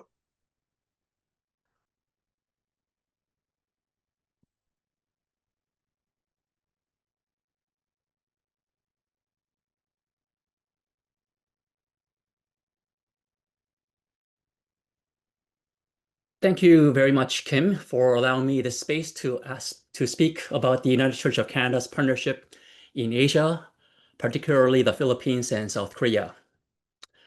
We learned from our partner, the National Council of Churches in the Philippines, NCCP for short, that the country in its history has long suffered from colonization. Now, foreign mining companies are exploiting the Philippines' rich resources.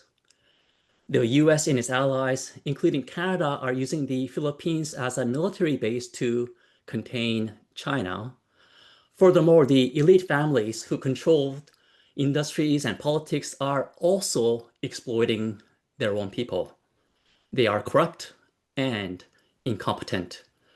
There's a lot of poverty, and the government delivers second-rate education, keeping the population unaware, docile, and easily manipulated.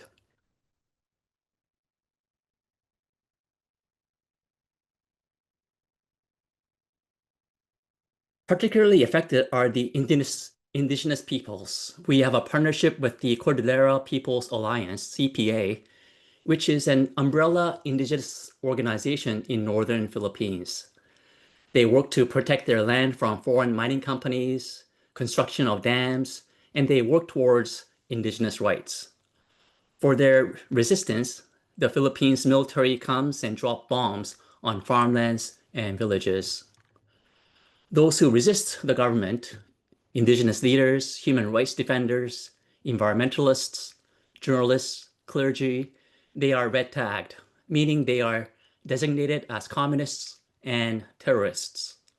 Many are killed extrajudiciously. This man, the chairperson of the CPA, has been red tagged, and the police have shoot to kill orders on him. We were taken to a gold mine. What was particularly noticeable was the color of the water. It is strange green color.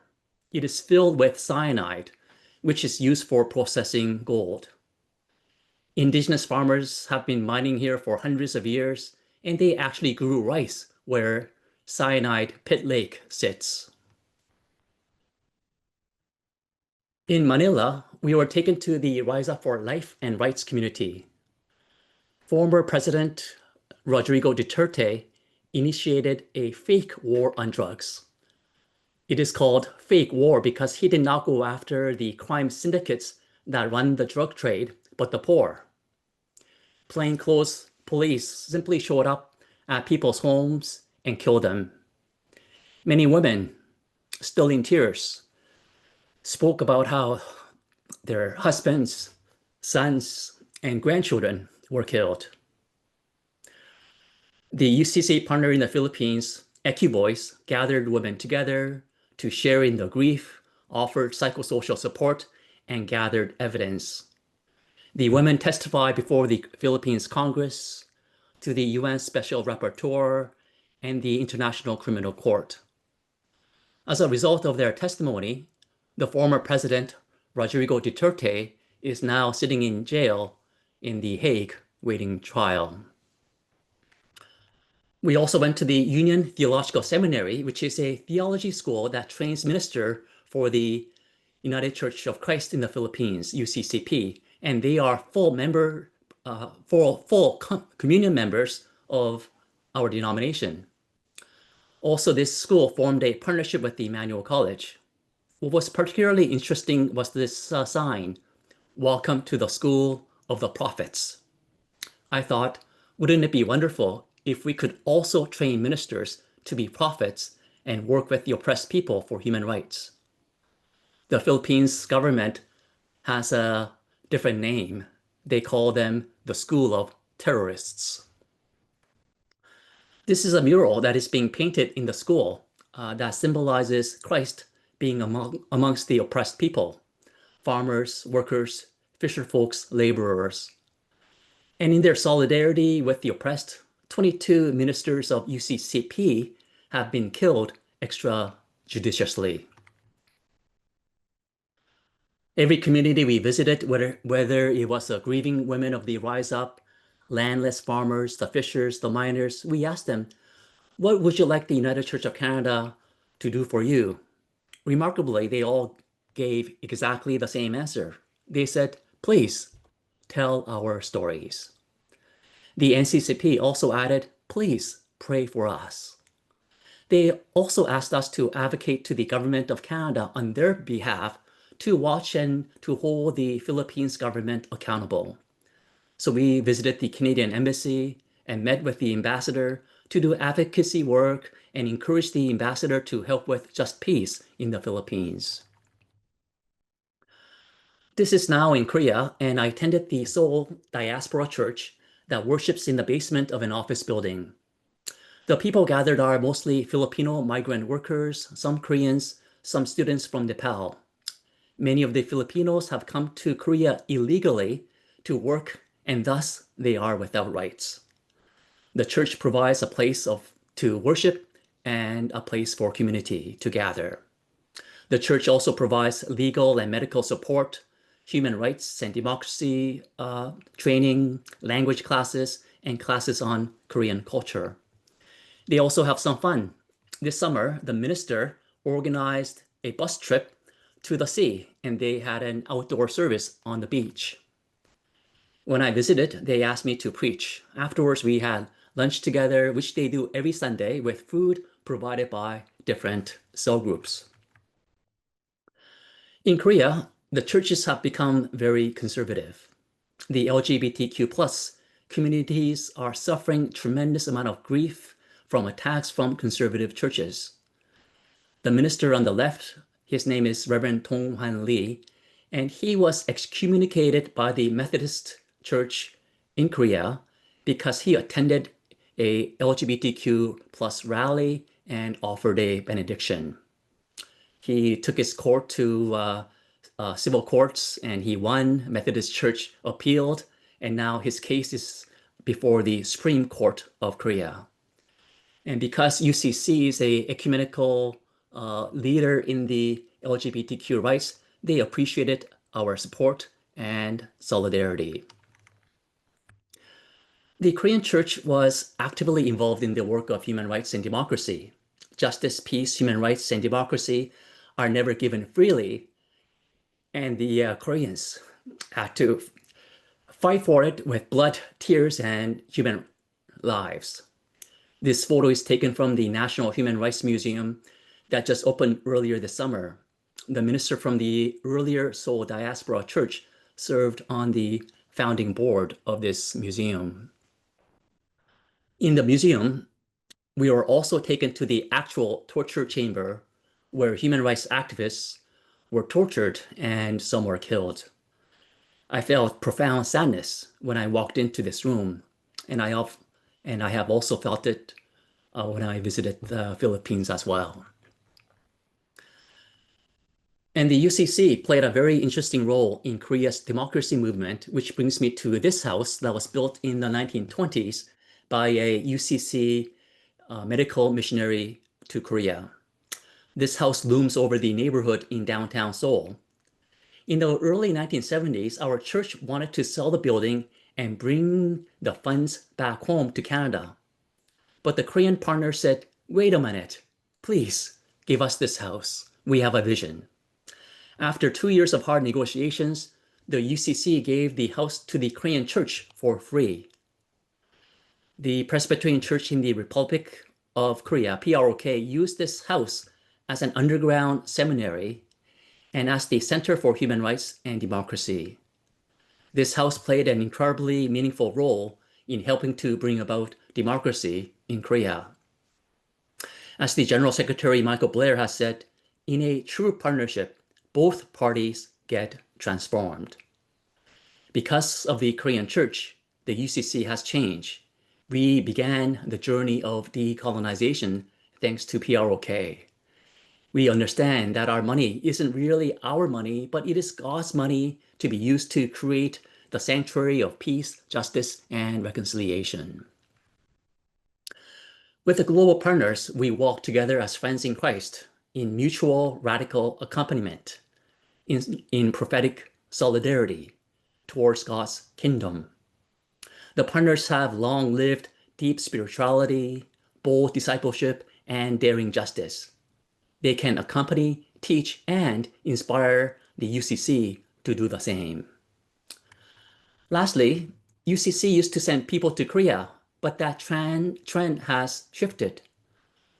The Church of Korea, through immigration, have sent wonderful people to Canada as well. One was the very Reverend Dr. Sanctuary Lee, the 32nd moderator. Another is the current principal of Emmanuel College, Dr. Heran Kim Craig, and also our next speaker, Reverend Richard Che. Thank you, and thanks be to God.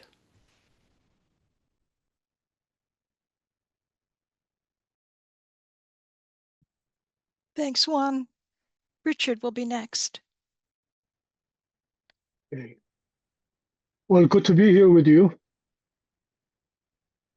You know, for those of us who have experienced worship this morning, would have experienced what used to be think globally and act locally being transitioned in our society. So it's more like what used to be global is now local. So in that context, I'd like to share some of my life experiences and my visit to South Korea and hosting them. Toronto Conference in 2016 was invited by Seoul South Presbytery of PROK.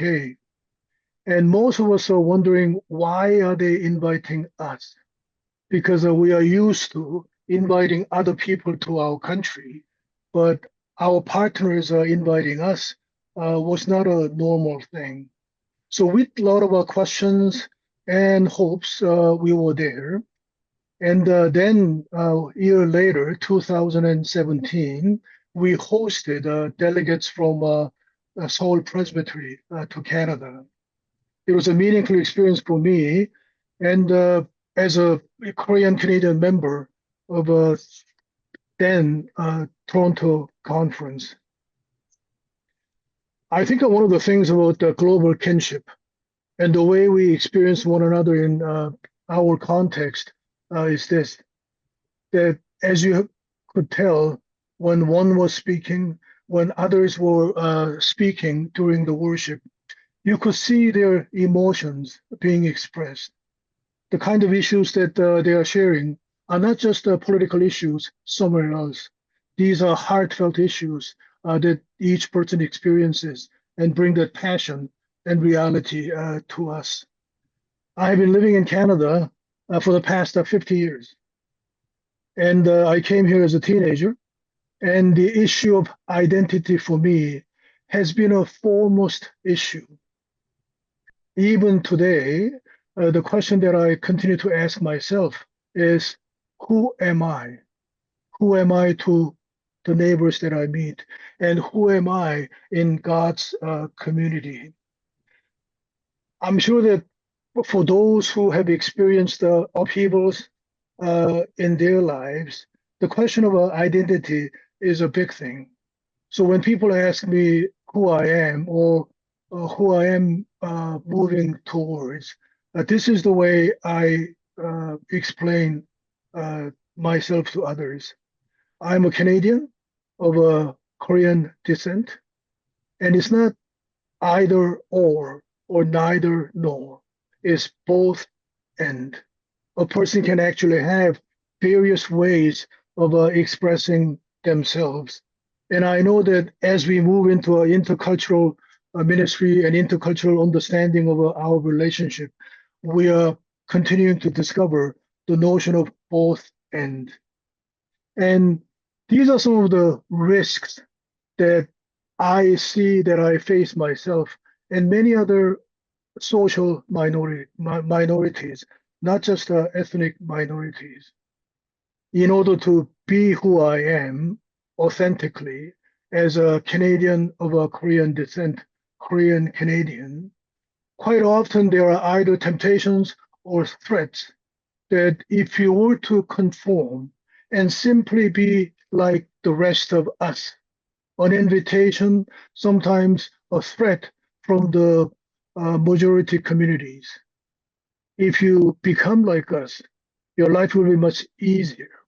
If you become like us, there will be a lot more opportunities.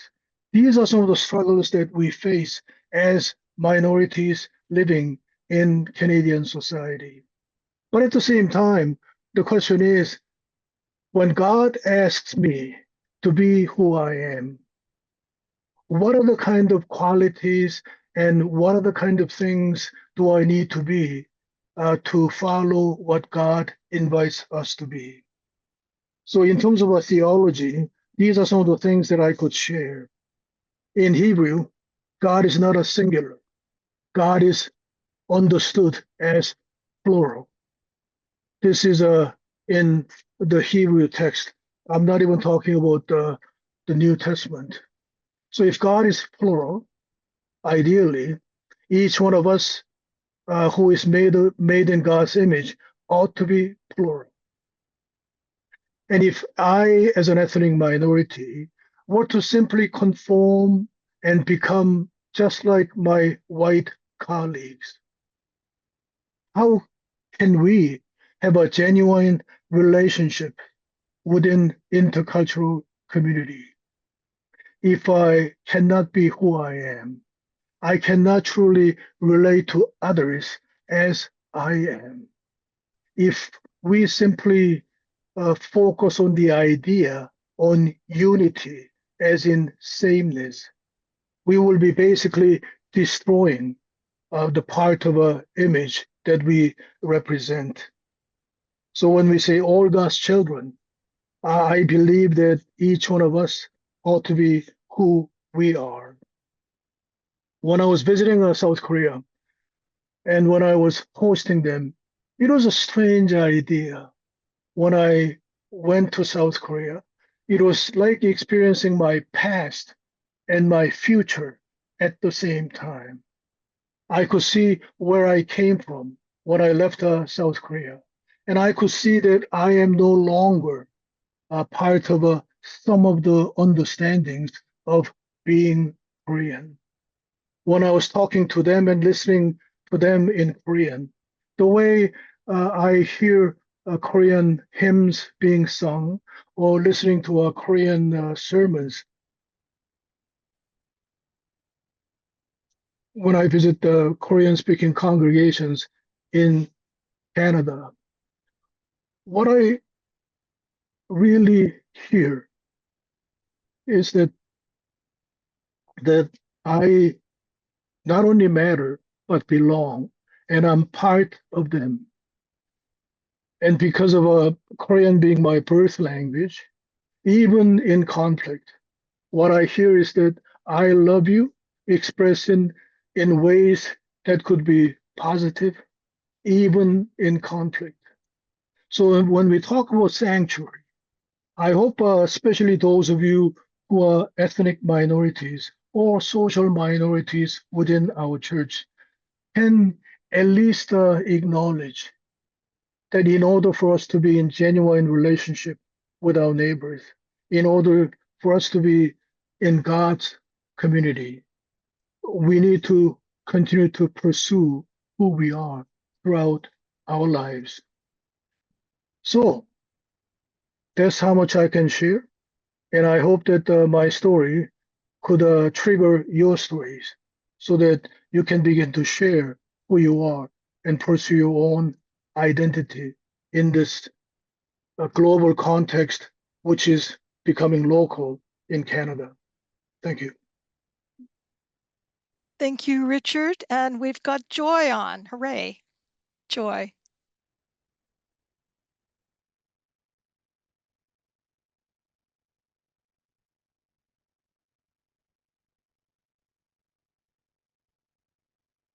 Can everybody see my screen? Yes. Yes. So hi, everyone. My name is Joy, and thank you for this platform. I want to share with you a personal close encounter, the impact of climate change in my hometown in the Philippines. So from the theological perspective, the earth is God's creation, is based a sacred trust given to humanity to care for and protect. So in the context of climate justice, sanctuary calls us to make our world, our community, and our hearts safe.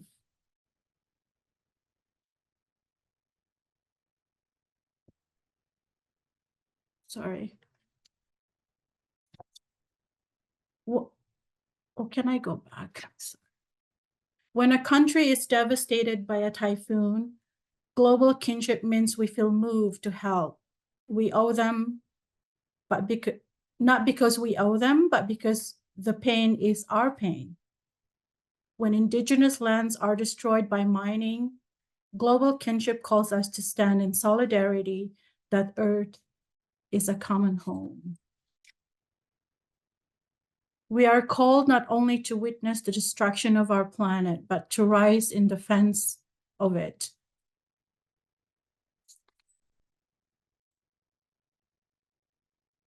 Sorry. So this pictures was taken last year when I was vacationing in the Philippines, when we had this super typhoon that affected our town.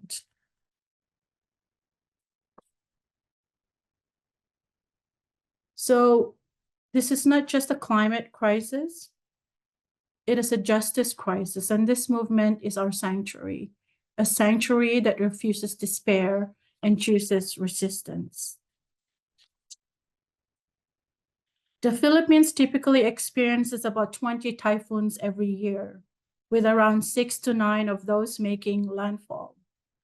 These super typhoons bring heavy rains, strong winds, and flooding, causing significant damage to communities, infrastructure, and agriculture. In the face of devastating typhoons, communities often experience loss, fear, and uncertainty. But the Christian faith offers a deep wall of resilience and hope, God's presence in the storm. Just as Jesus calmed the storm, God is present in our darkest and most turbulent times, offering peace beyond understanding. This is our church back home in my town, where it's one of the evacuation center whenever this huge typhoon comes. So last year when I was there, we had about over 100 individuals came to our church for shelter in the middle of the night because they were along close to the water coastline. Climate justice demands we remember that we are not separate from nature. We are nature rising up to defend itself.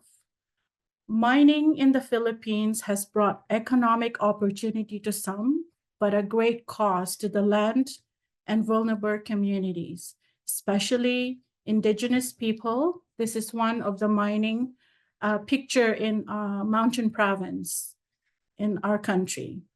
When mining is driven by corruption, it not only damages the environment, but also as Christians, but also violates human dignity and disregards moral responsibility. As Christians, we believe that the earth is God's creation entrusted to us to care for, not exploit.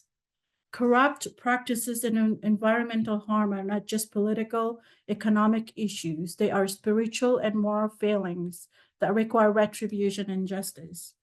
According to the investigation and report, 6 Canadian mining companies are operating in the Philippines, collectively running about 13 projects. So call to stewardship, protecting creation and preparing responsibly honors God's gift of life and creation and protects our neighbors. One of the pictures here that I found is Bob and Dorothy McElhaney. They are actually a member of Downsview United Church. One time they visited Philippines supporting our local community in solidarity, which is really amazing. So at this time, when corrupt practices allow environmental destruction, illegal settlements, and failing infrastructure, they betray distrust and cause harm to the vulnerable. We need accountability, we need solutions, and we need change. There was a trillion peso march that just happened recently, September 21st, 2025. This amplifies the public frustration about the scandals of misuse of funds and the minimal accountability. So everyone is really rallying to cry for enough is enough. Trillion Peso March is a mass protest event. It was organized by a coalition of churches, groups, civil society organization, students in the sector. The protest was also a moral and civic statement, a call for truth, accountability, and transparency.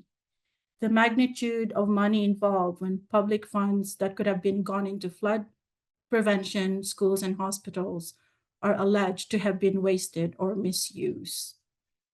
So this is just a bit of a snapshot of our youth back in my church in the Philippines. I closely work together with the youth. And every year they attend leadership for conferences. And most of these youth I have sponsored now for the past 2 years.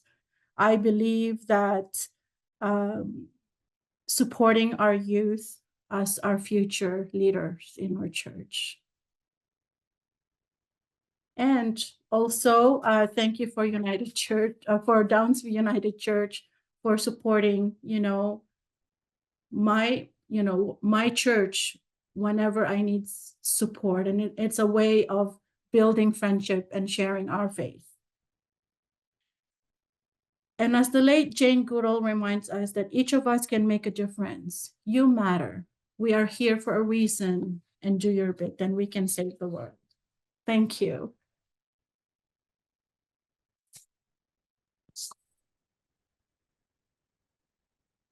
Thank you, Joy. I'm so glad you're able to manage the Zoom and get on because your message is so important for us. We're going to go into breakout rooms in a moment, but before we do, we'd invite you to take a moment in silence to listen to the stories that speak to your heart before we begin. So please take a moment to reflect on what other stories have touched your heart.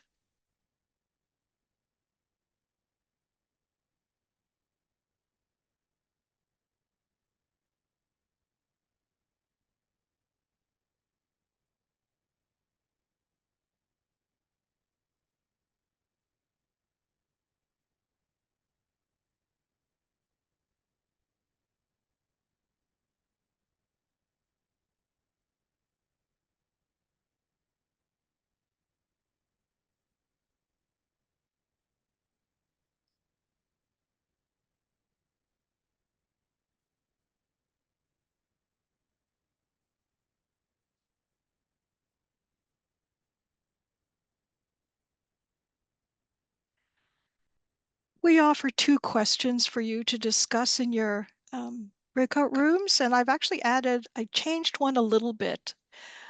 How is the United Church of Canada, I put it in the chat, how is the United Church of Canada enriched and challenged by its relationship with global partners? Because with the stories we've heard, we also must be challenged. The second question, what can your community of faith do to engage in and deepen global kinship? So you'll have 15 minutes. I'd invite you to introduce yourselves for the first minute, very briefly, and then allow time for each person to speak. When you have something that you want to share with the region, please type it into the chat so that we can address them when you come out of your breakout rooms. And your breakout rooms are ready to go. Welcome back, friends. I hope your conversations were interesting and fruitful, and sharing your challenges and enrichings. If you have comments that you want to add from your breakout rooms, please add them to the chat now so that we can see if there are any questions for our panelists. While we wait, in case people don't have things to add to the chat, this is an opportunity for our 3 panelists to respond to one another and what they've heard from each other, and how that has enriched their own understanding of global kinship. So Joy and Juan, I invite you to unmute yourself.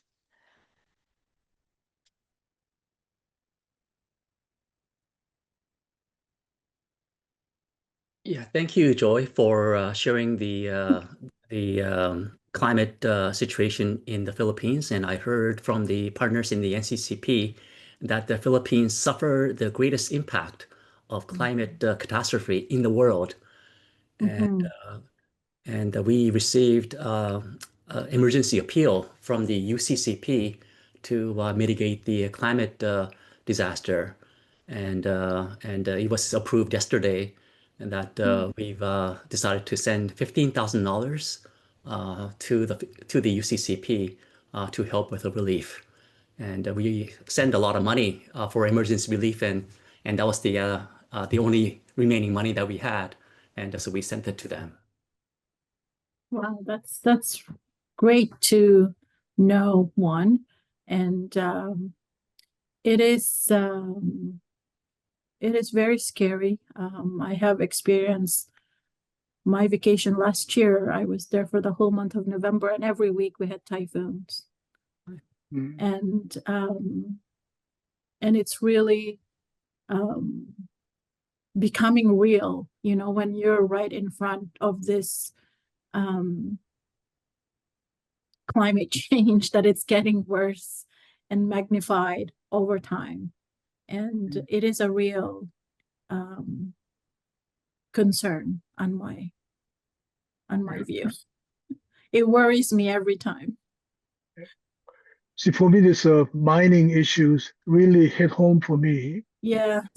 When I was visiting Latin American countries, many of the partners shared with me the stories that Canadian companies are basically destroying their environment.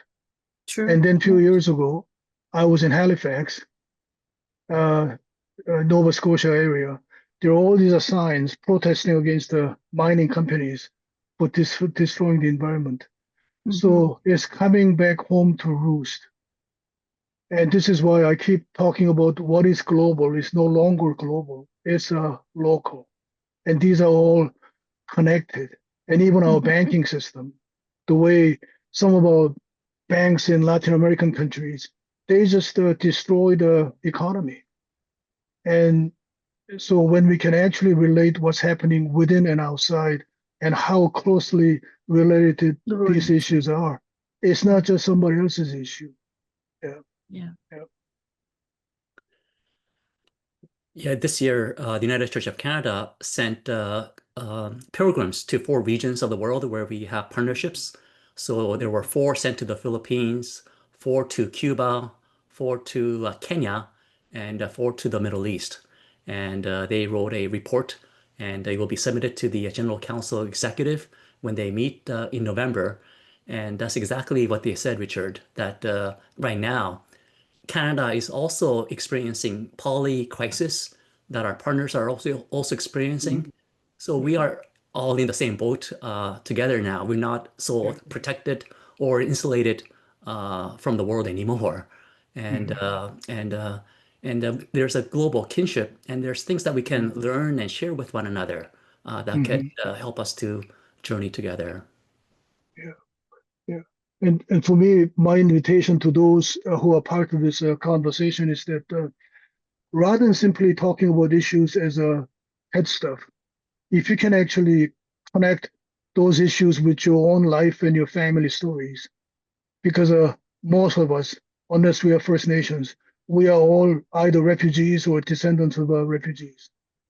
So from our own family stories, if you can help the rest of the church to connect that these are not just somebody else's stories. So that'll help people to find connections. So, yeah. In the chat, Ross Carson noted global kinship was very much in evidence at the General Council meeting in Calgary from the guests from other Christian denominations around the world. It was an important and inspiring contribution to the Council. And the GC45 had more than usual global partners present. I watched online, and their voice and their presence was much more prominent than in the past. So I think that was an important place for them in the United Church to expand our understanding of what it means to be in global kinship. It's a great thing that's happening. And I'd like to also say one thing more. We need a both and. If you cannot truly relate and listen to ethnic minorities within Canada, simply listening to visitors from outside will not be really helpful. It could be also used as an excuse that we can pretend to listen to somebody who's out there who doesn't threaten the way we live in this country. So we need both and. Yeah.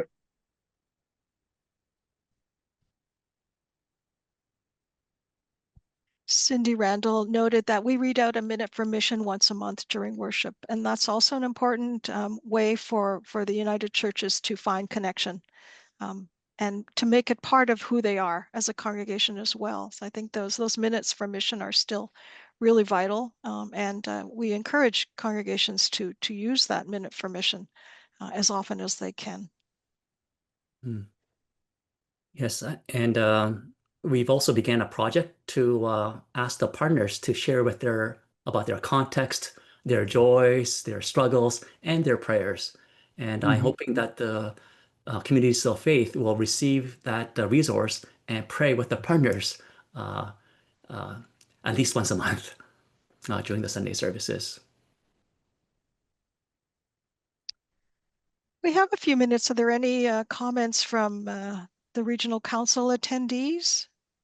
I think Kay Cho raised her hand. Kay Cho has her hand up. Kay, please unmute yourself.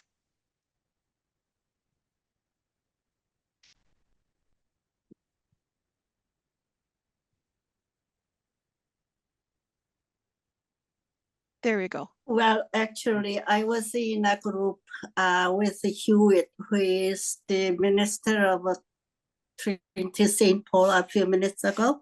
And he mentioned that there is a big hurricane in Jamaica where his home is. So I just want to raise your concern and your prayer for the Jamaica right now. Thank you, Kay. And thank you, Hewitt, for sharing. Yeah, the other thing that I learned since coming to this position is that the United Church of Canada is part of the ACT Alliance, which is a global ecumenical community over 120 denominations. And we have, I guess, formed a fund, and it assists with the emergency relief around the world. So that is something that the United Church of Canada also participates in.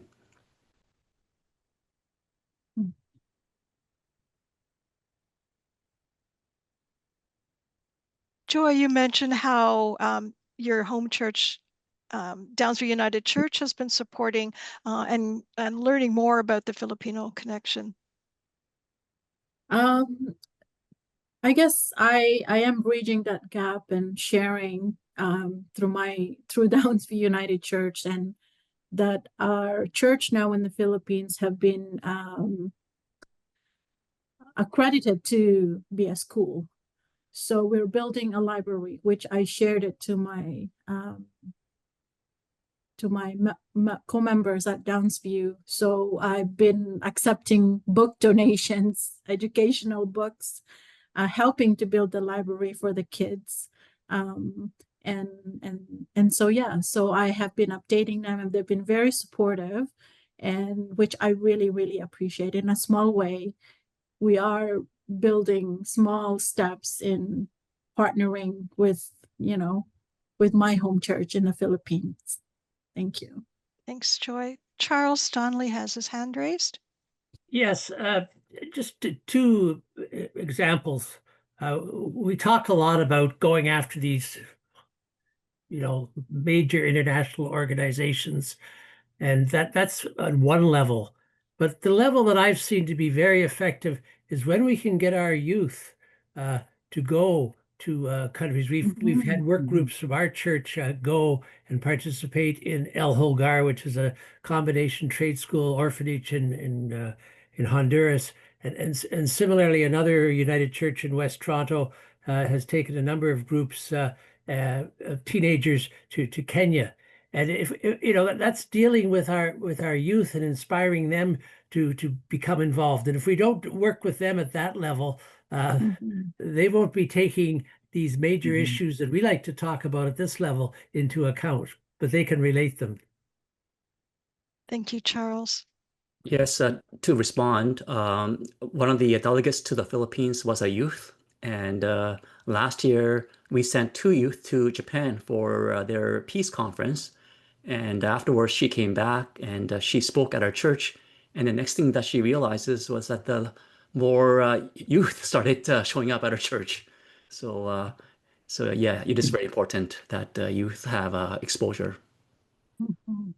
Thanks, Juan. Victoria has her hand up. Thank you.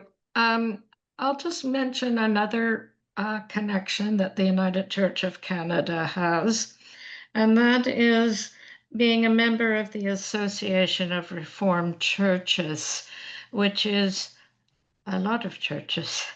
And currently, our minister, Reverend Dr. Cameron Watts, is representing the United Church at this gathering of Reformed churches in Thailand. And their theme topic this year is equity. So I think that I want to mention that this is another method by which the United Church is participating internationally. Thank you, Victoria. David Leighton Brown has his hand raised. Thank you. Juan Her's image of that house that we deeded over to the local church and the use to which it was put was a visible reminder to me of the fact that in recent years we have, as a United Church of Canada, shifted our emphasis away from being missionaries to being accompaniers with, listening to our partners about what will be best for them in their local circumstance. I think that is a benefit to ourselves as well as to them. And I wanted to just hold that up as an example. And I would suggest that it may be that learning that is also informing our relationship with Indigenous peoples here in Canada, in which we are not trying to dictate what we think would be best for them, but rather we have learned to listen and to travel with, not ahead of. Thank you, David. Very good reminder. Evelyn. Hi there. Just someone, and I can't remember who said it, had commented that getting youth involved can make a difference. A number of years ago at one of the congregations I served, before I got there, a group had gone to El Salvador on a mission kind of education thing. And then while I was there, we also took another group. And one of those young women ended up studying in England for international law. And she said she would not have gone that way had she not gone to El Salvador and experienced meeting so many other youth at that place. So we do make a difference, and it's amazing. Thanks, Evelyn. The United Church of, sorry, go ahead. Go ahead, Juan. Yes, the United Church of Canada has some programs for the youth. Next year, there's going to be a rendezvous where we have a national gathering of youth at Brock University, and that will be jointly shared with the Presbyterian Church of Canada.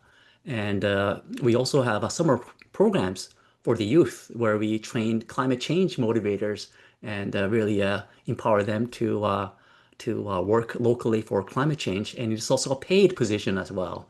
So there's that opportunity as well. Great. Two last comments on the chat. Gail Burkhart said, one of my favorite things at General Council was to see equity in action. They did a great job of it. And twice a day, we got a great equity report from Franklin that was both lighthearted and impactful. And kind. I think he was kind but challenging. So I think that was a great way of showing what it would look like.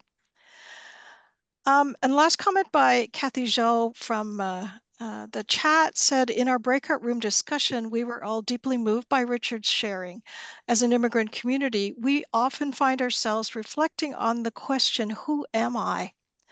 Within this denomination, we as a Chinese-speaking community are perhaps one of the smaller and weaker ethnic minorities.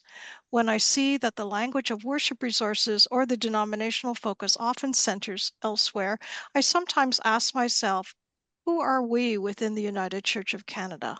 What role do we play in this larger body?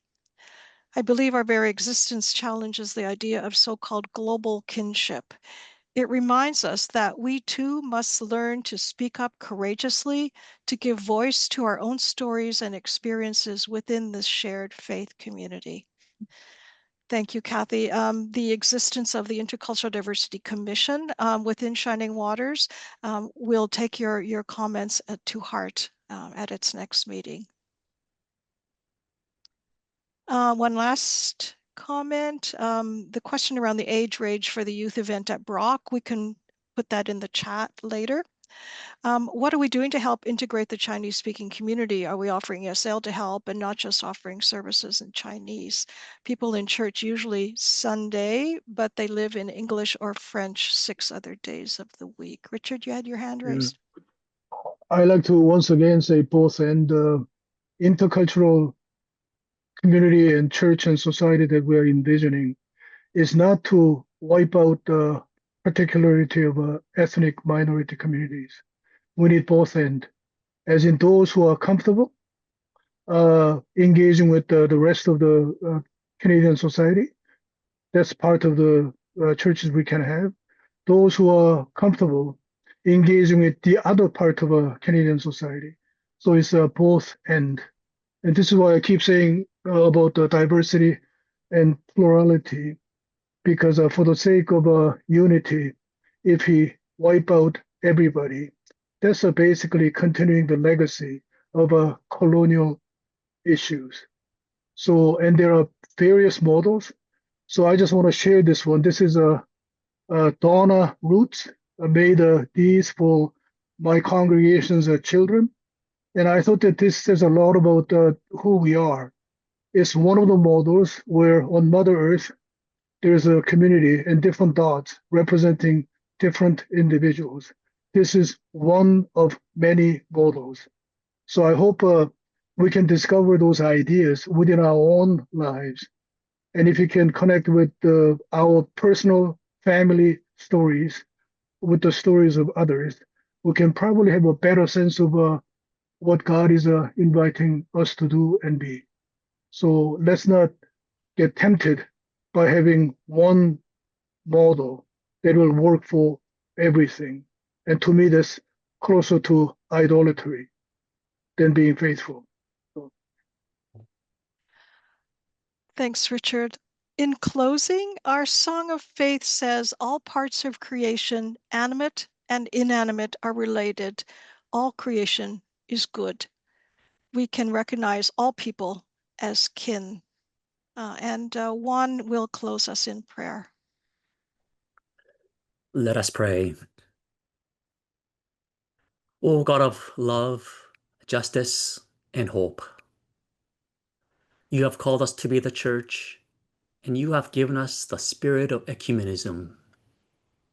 You have called us to embrace the global ecumenical community as brothers and sisters, as partners, as friends, as fellow pilgrims. O God, walking with our brothers and sisters sometimes entail profound sadness as we witness their suffering and injustices. So we pray for the partners, for all the human rights defenders, both abroad and here, who are also experiencing your sadness. O God, who cared for Elijah, the widow, and her son in the time of need, watch over those who are crying for hope and peace. May your sanctuary of peace and hope and reconciliation come. May your kingdom come as we strive to walk with you, with one another humbly, and in prophetic solidarity. Surround us with your gentle presence and strengthen us with your spirit so that we may live in peace and justice, and may we flourish as you have created us to be. This we pray in Jesus' name. Amen. Amen. Thank you to our theme leaders for that thoughtful reflection on global kingdom. We wish to add that we are not just looking at global out there, but global is in here because we were there and they are here. We're going to move into our in memoriam service, a time when we remember those who have passed away over the past year and congregations that have closed or amalgamated.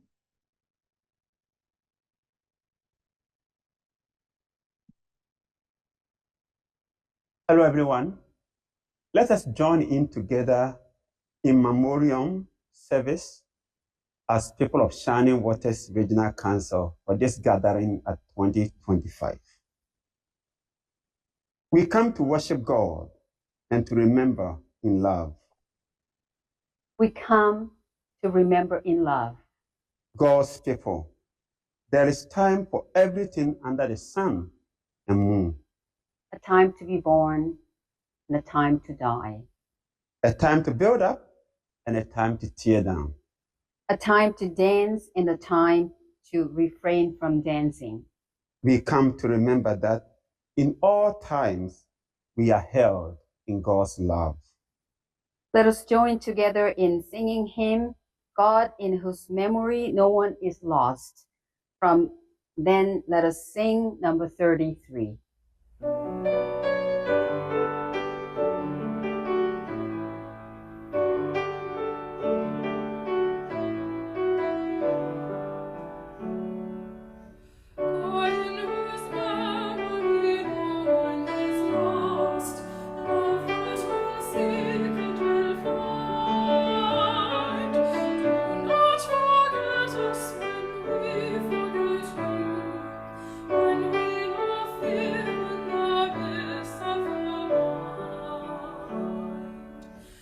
Faces and places familiar are gone, clouds of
We light this candle, reminding ourselves of the call that we were given by the one, Jesus, who came and taught us to live in community.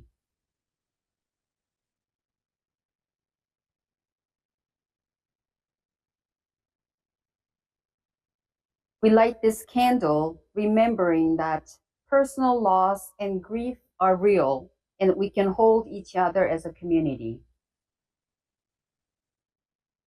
We light this candle, reminding ourselves that we are a resurrection people, and that in this time we will hold each other in Christ's embrace, even though bent over in pain and grief.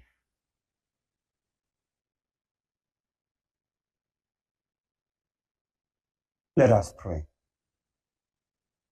O God of transformative love, use us to embody your presence in the world. As broken hearts are embraced by loving presence, you are there. As grief overwhelms, you are there.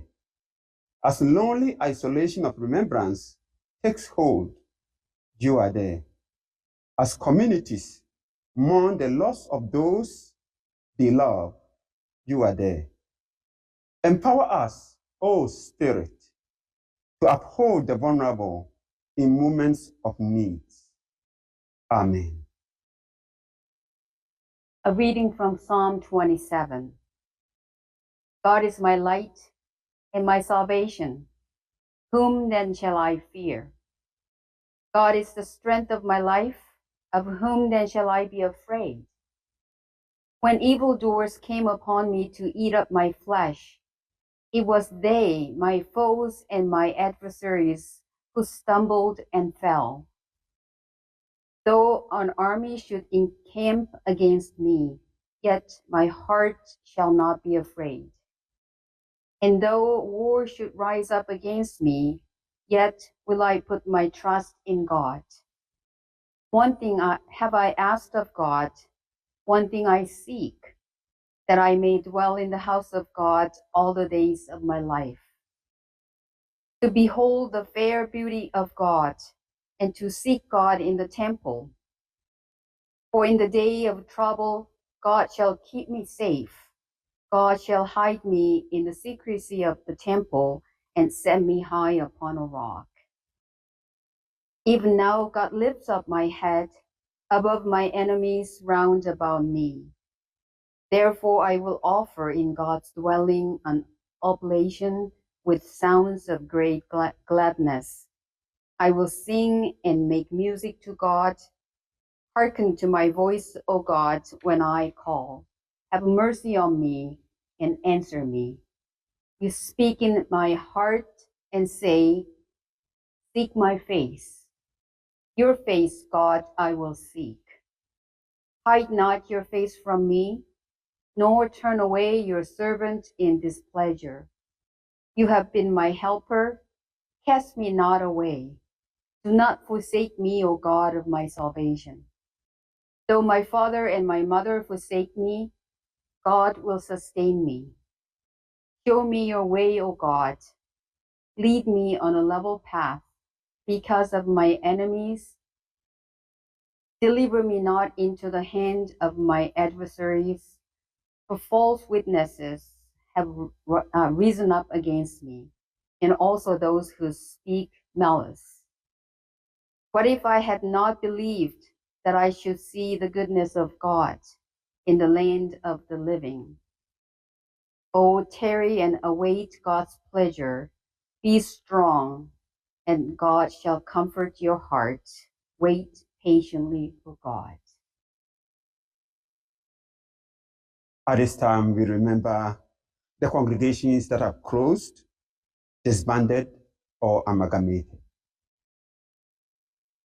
With thankful hearts, we remember congregations who have worked and worshiped together as a sign of God's loving presence in our world, providing sanctuary to those who seek refuge in God's love. We remember the congregation of Westmont United Church Auraria that has closed in this past year. We remember to honor their work and worship, and to carry their stories, offer prayers joining with all the prayers that have been offered in this community of faith throughout their time.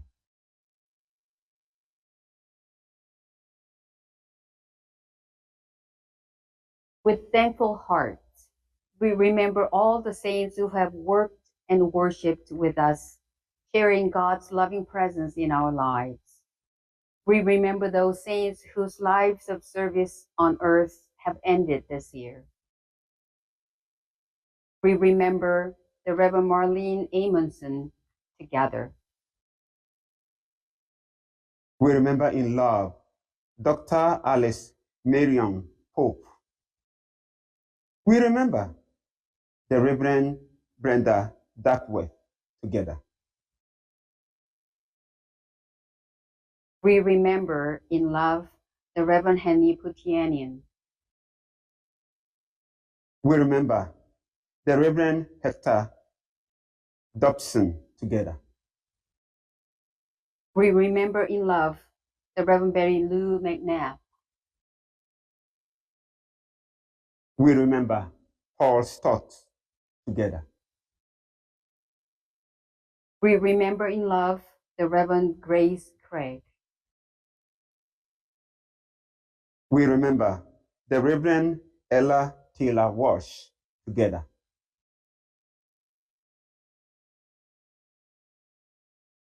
We remember in love the Reverend Linda Ma. We remember the Reverend Jeffrey Robert Bacon together. We remember in love the Reverend John Young Jung Lee. We remember the Reverend Dr. Gordon Freer together. We remember in love the Reverend Dr. Dorothy Sharman Wilson. We remember in love the Very Reverend Honorable Dr. Lois M. Wilson.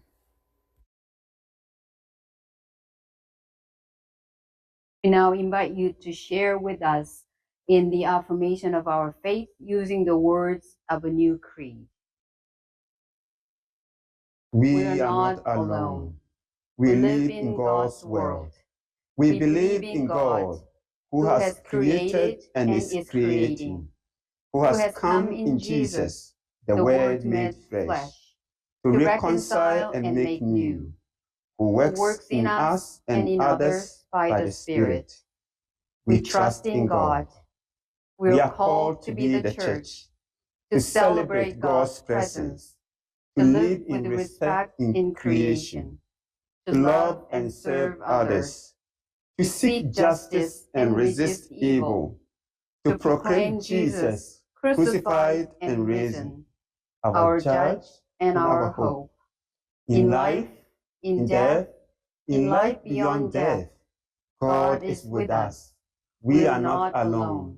Thanks be to God. Let us continue as we sing our closing hymn from Then Let Us Sing, number 52. Faith, hope, and love abides.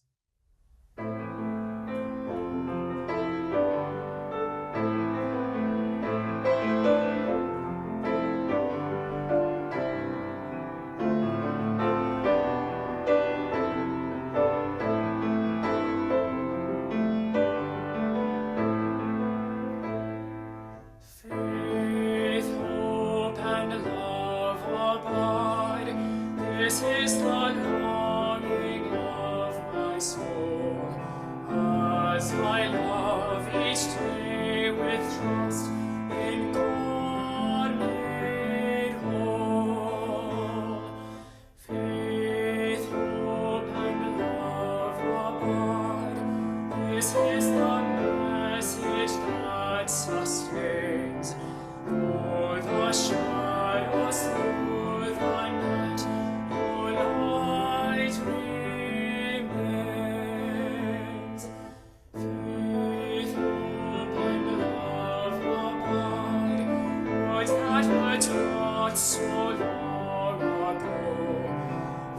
This will be my heart's delight. I want to song. Faith, hope, and love abound. Faith, hope, and love abound. Faith, hope, and love abound.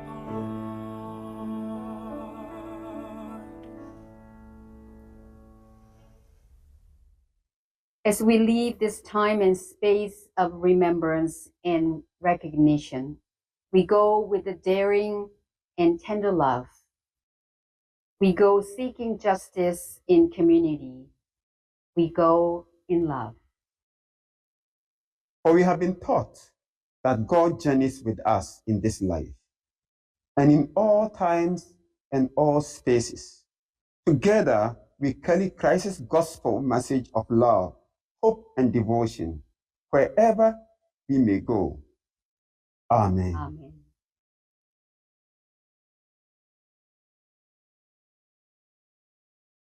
Thank you, Injo and Lawrence, for leading us in that time of remembrance.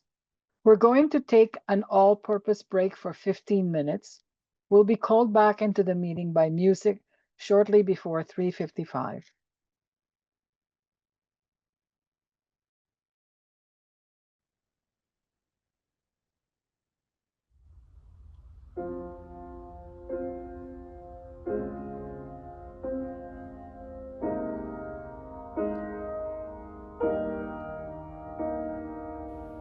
In the midst of pain, I choose love.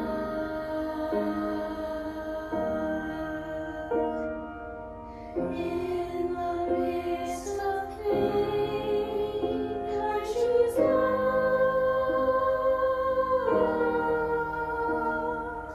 In the midst of pain, sorrow falling down like rain, I await the sun again.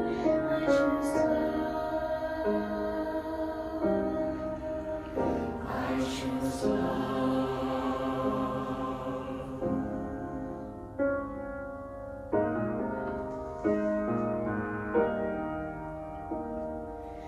In the midst of war, I choose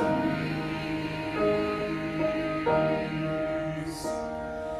In the midst of war, I choose peace. In the midst of war, hate and anger keep store. I will seek the good once more. I choose peace. I choose peace.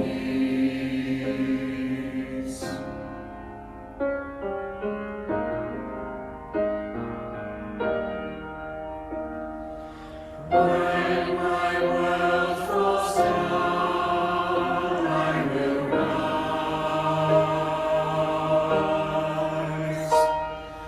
When my world falls down, I will rise. When my world falls down, as the nations can't be found,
We are going to consider the recommendations from the review of ministry and funding priorities that was conducted over the past year by an ad hoc committee appointed by the executive.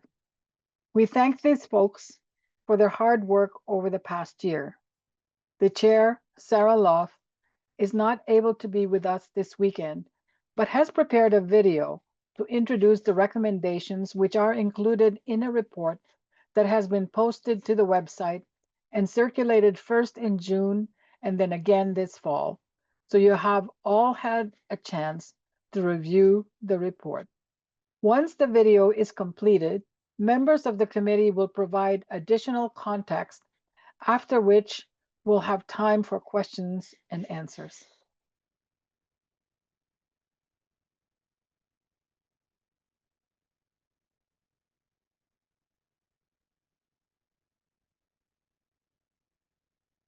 Hi, my name is Sarah Law, and I'm the chair of the ad hoc committee that was formed after our last annual meeting. Our committee was made up of myself as co-chair and Wendy Jarvis as co-chair. Wendy had to step away from the process, and our committee also had Alice Matunji, Daniel Reed, and Gloria Tozak. We were supported by Jody Maltby and Kathleen Jones. So we were formed last year, and it was decided that we would form an ad hoc committee to review the financial priorities of our region. So over the time period, we had met at least 8 times, mostly over Zoom, but we also did meet in person. In the fall of 2024, we sent out a survey to all current grant recipients, commissions, and committees for their funding priorities, TUCC and PTCC. So that was sent to the grant recipients, asking them for their priorities. And then the next thing we did was in January 2025, we sent a survey to all communities of faith, congregations, grant recipients, and commissions and committees, and TUCC and PTCC again. So that was the survey we sent out. We compiled all the results of the survey of everybody who sent in surveys in March of 2025. We were analyzing both the numbers and all the comments from the surveys. So we all did gather in person for a day to go over everything together after we had all looked at them separately. And so we all got together and really prioritized everything as we think everybody had produced for us. In April of 2025, we had a town hall, which was well attended, and we had a town hall going over the survey and the results of the survey. So we have come up with these following recommendations. Our recommendations are to support existing communities of faith, congregations. The second is to support community ministries, missions, and outreach ministries. The third is to ensuring sufficient funds for regional needs and grants. The fourth is engaging with children, youth, and young adults. The fifth is right relations and justice for Indigenous peoples. And the sixth is the need for a strategic plan. So those are our recommendations. Thank you for your time.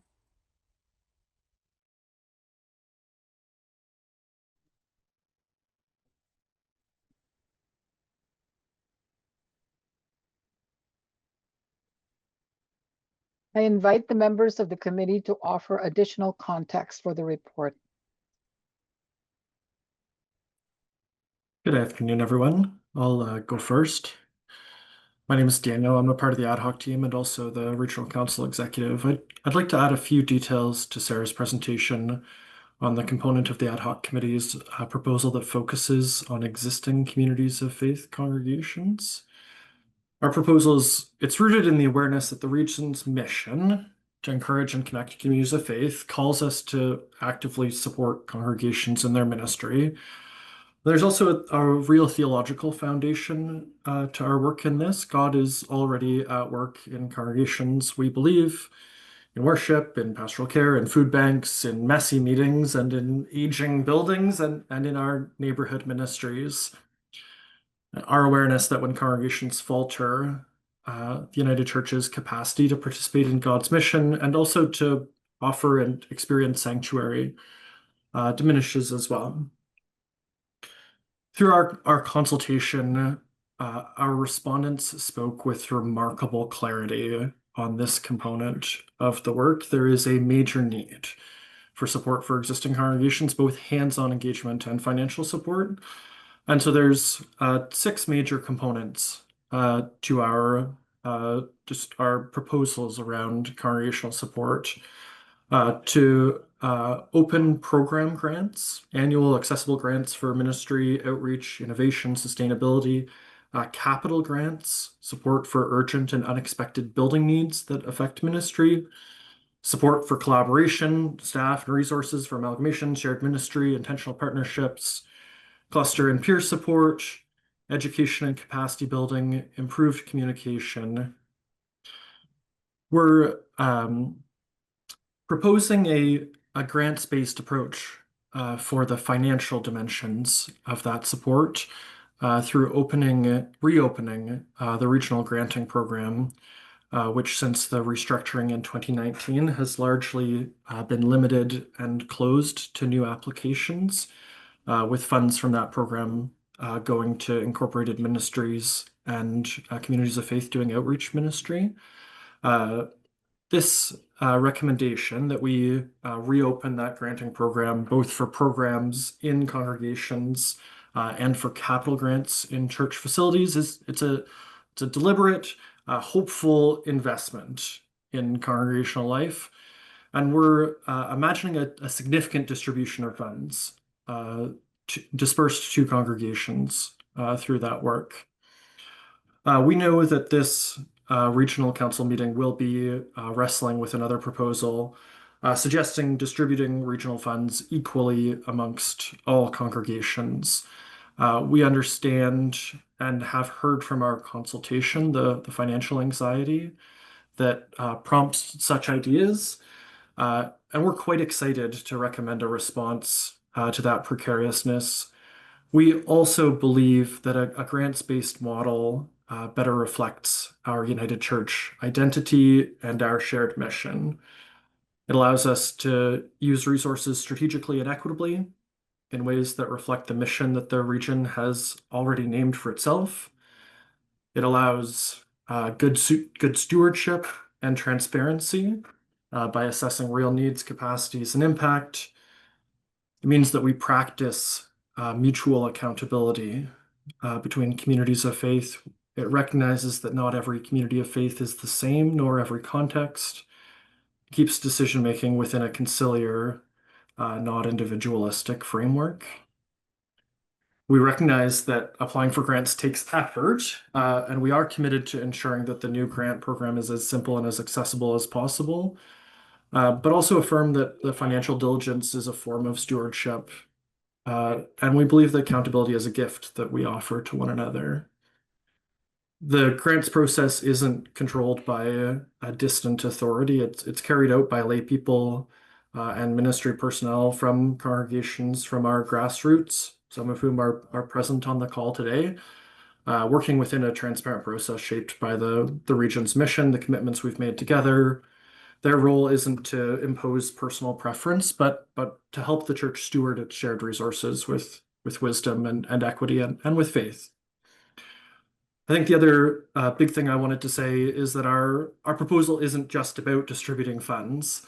The commitments that this component of the proposal to congregations makes around collaboration, clustering, education, better communication, all of those require staff time, administration, and require a strong central regional budget. Supporting communities of faith well also means investing in the people at the regional level that make that support possible. I also want to lift up that the support for congregations, while a really exciting part of our proposal, isn't isolated from the region's other priorities that were identified in our consultation. It sits alongside our commitments to community ministries, to Indigenous justice, to First Third ministry, to living within our means as a regional council, and also initiating some good process around long-term strategic planning. And we need to hold it together with that. Those priorities also will require resourcing and staffing. I want to add a personal note. I'm incredibly grateful to Sarah for her leadership and the chance to work with Gloria and Alice and Jody and Kathleen. It's been a real joy. And it's also been a great privilege to read and to reflect and wrestle with and to try to think theologically about all of the ideas shared by each one of you who participated in our surveys or in our town hall meetings. We've got a really great region, and I'm really grateful to all of you for the wisdom and the engagement that you've shared with our process. So that's some of the context I wanted to offer, and I want to turn it over to Jody, who we've asked to provide some of the broad financial review that's animating our work and that will help give clarity to some of the next steps. Thanks, Daniel. And we will have more opportunity tomorrow to talk about our financial picture, but we thought it was important and helpful just to give a little bit of context for how we would be able to look at some of the granting programs that we're hoping to open up. And I just want to start by saying that our stewardship of our resources has been a significant conversation, both at the executive level and in the communities of faith commission, who have the work of supporting the property decisions.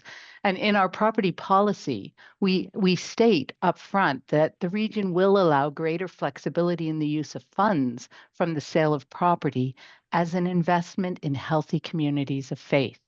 But at the same time, we are committed to maintaining buildings that are important and finding opportunities to support long-term financial sustainability, because we recognize that resources embedded in buildings are critical to our future as a region and as a church. And so we as a region have a fiduciary responsibility to manage this. We recognize that these are assets. These are properties that have been stewarded faithfully by so many generations before us and have come to us. And we have a similar responsibility to steward those resources for the church of the future. We don't know exactly what that's going to look like going forward, but we do believe that communities will continue to gather in faith, to care for the world, and to work for justice.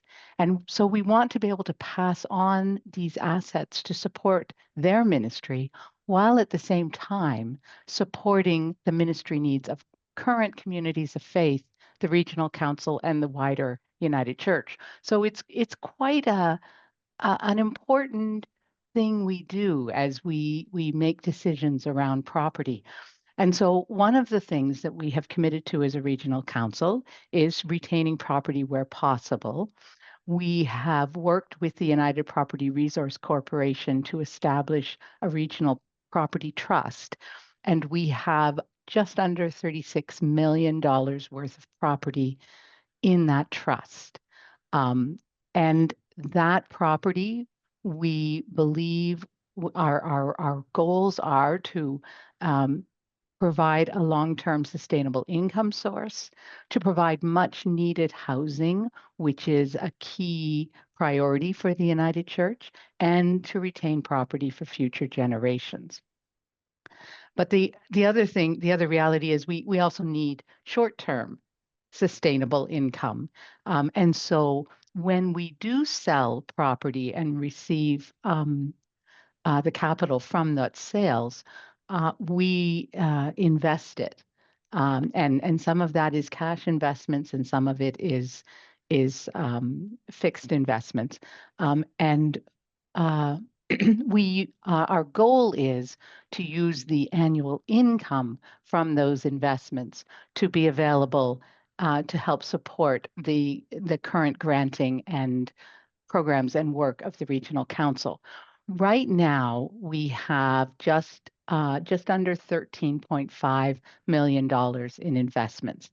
Now, that includes some of our funds which are restricted. There's a fund for Indigenous ministries, a fund for archives, and a fund for student bursaries.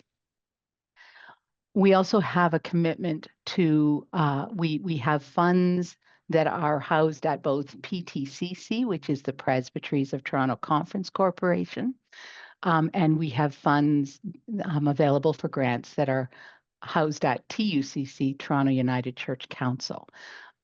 So we have a property policy that outlines how funds received from the sale of property are to be distributed to support the work and the granting. A year ago, the executive, on the recommendation of the Finance Committee, made the decision not to distribute any of these funds during the review, with the exception of the 10% legacy grants that congregations make when they close. And so those grants were still distributed. But so now we've got this money in investments. And if this report is approved, the Finance Committee will work on a plan to see how those funds can be distributed appropriately to support the grants for program, grants for capital, and the Community Ministries Fund that we already have a commitment to create. In addition to the funds that we have in our investments, I just would also mention again that we have the funds that are available through PTCC and TUCC and grants that we receive from the Mission and Service Fund. So it's going to be a bit of a puzzle, but the Finance Committee has been working already to think about how we prepare to support these new funding commitments while also supporting the existing funding commitments that you'll see in the budget tomorrow. The last thing that I wanted to say, I just wanted to note, I wanted to, sorry, there were two quick things I wanted to say, because I did receive a question a couple of weeks ago about our current granting process. So I wanted to make sure people understood that our current granting process has been a closed process since we transitioned into the Regional Council, and actually for quite a while before that in Toronto Conference. And the Grants and Mission Support Committee has been really intentionally trying to work towards a point of having that process be open. So they really welcome the recommendation that we move to an open granting process for those program grants. And I just wanted to lift that up. And then the last thing I wanted to note, the final recommendation in the report, it speaks to a strategic plan. And so that would be a strategic plan that is specific to the needs of Shining Waters, but also is connected to the strategic plan of the wider national church. And so just recognizing our place in a wider structure. And the strategic plan will include, in particular, strategic conversations for the GTA. And that's in direct response to the need we heard from Toronto congregations to think strategically in that area. So that's another important piece of the work. It will be ongoing as we continue to discern. And that's what I wanted to say. Thank you. Thank you, Jody. Thank you, Daniel. Is there anybody else that would like to speak from the committee? Okay. So we now invite you to ask questions for clarification. Please raise your virtual hand, and when I call on you, please unmute yourself. You may also type your question in the chat to Rob or Andrea.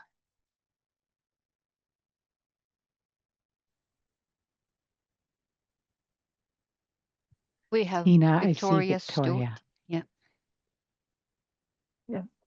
Good afternoon.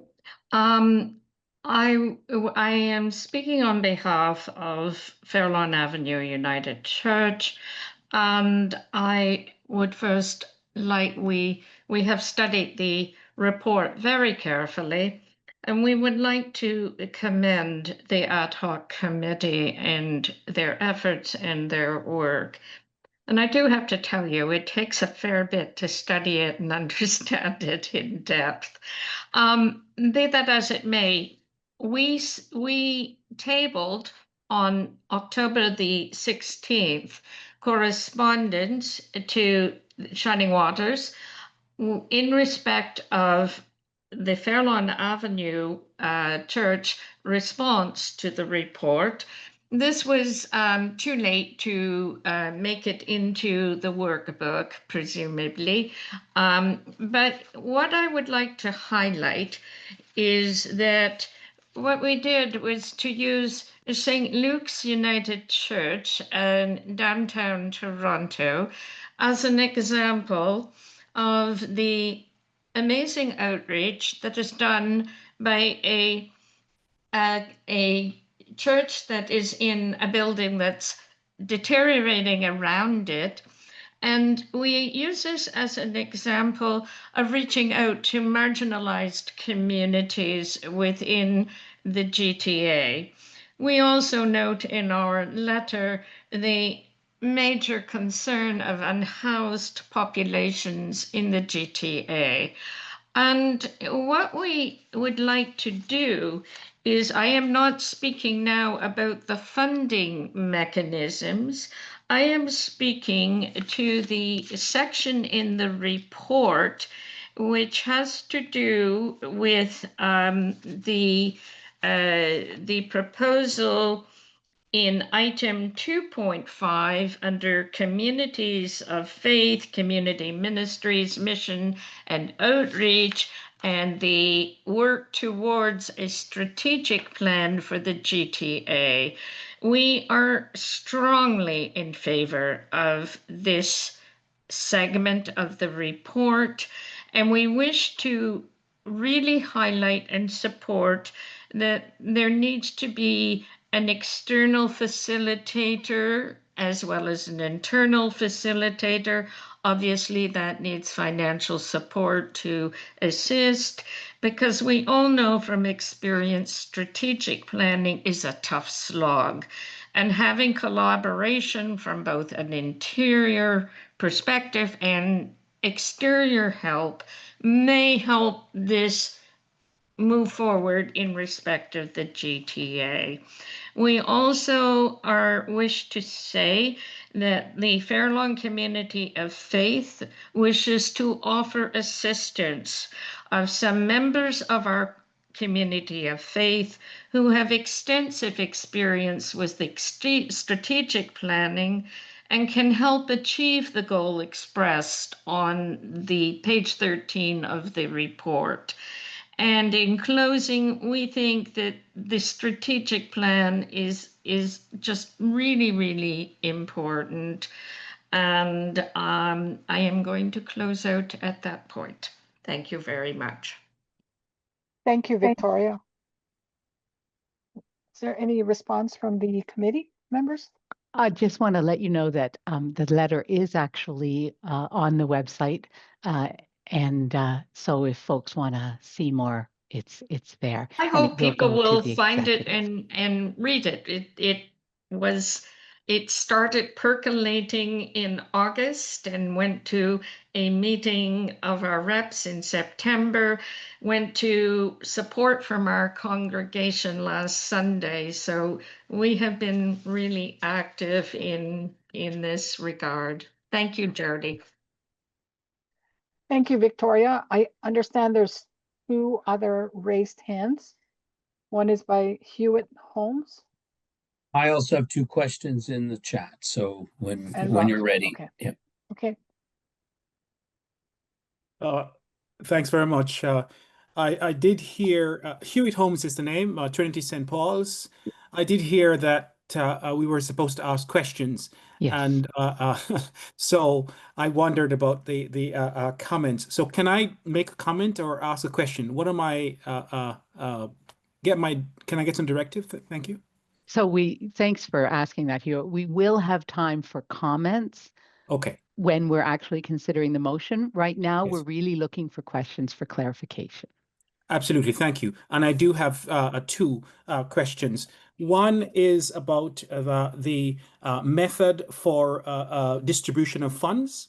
And I wondered if, apart from the grant method, if other methods were taken into consideration. And I have one that I have named that I would want to speak to when it comes to time for comments. That's the first question.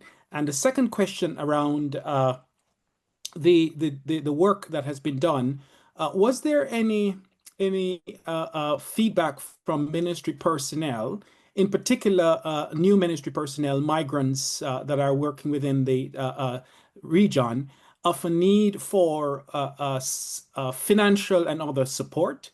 Those 2 questions. Thank you. I'm looking to Daniel and Gloria as well, but I don't remember specifically that being expressed, but we'd have to go back and look at the notes to be really clear, I think.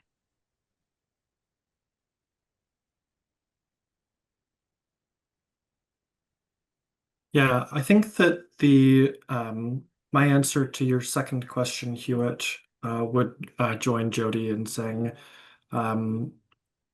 I don't remember whether we specifically received notes from ministers in migrant churches talking about financial considerations, but would be happy to look through our list and provide a solid answer to that.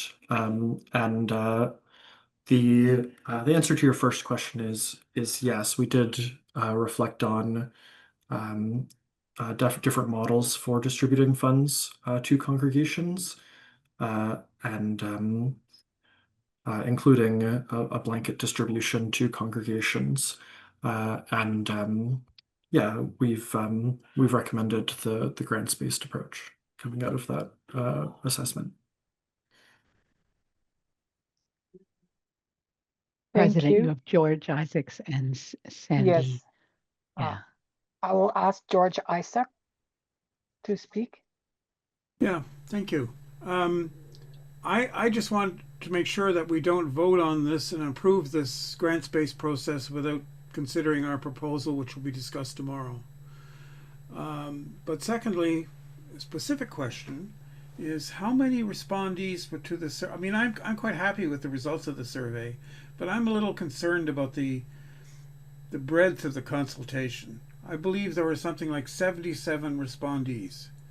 I'd like to know how many came from congregations and how many came from individuals, and from the individuals, how many were actually deeply involved with the regional committees.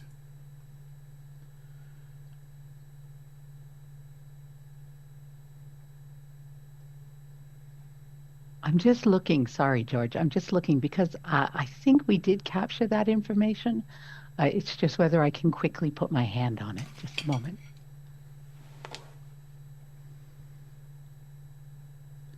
Just as further clarification, my understanding was that the survey was going to congregations. It was then later opened up to individuals. So we have 135 congregations. And if there's 77 respondees, part of which are congregations and part of which are individuals, that's why it's important to know.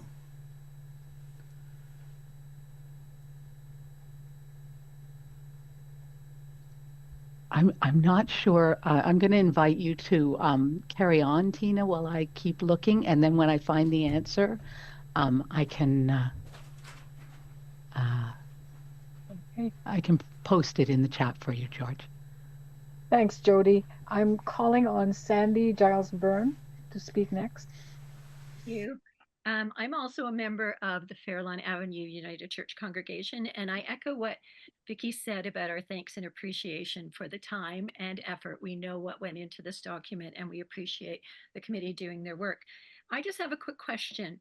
There are lots of places across this region that are just like St. Luke's that we reference in our letter that are doing really core, groundbreaking ministerial work in their communities, but they're in financial crisis. How do you see this new process being able to get funds to them more quickly so that they can continue to do that critical work that they've already established?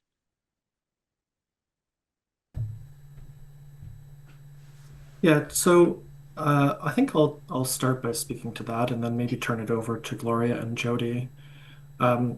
We received a question in the chat from Charles Donnelly, further clarifications of closed and open granting processes would be helpful.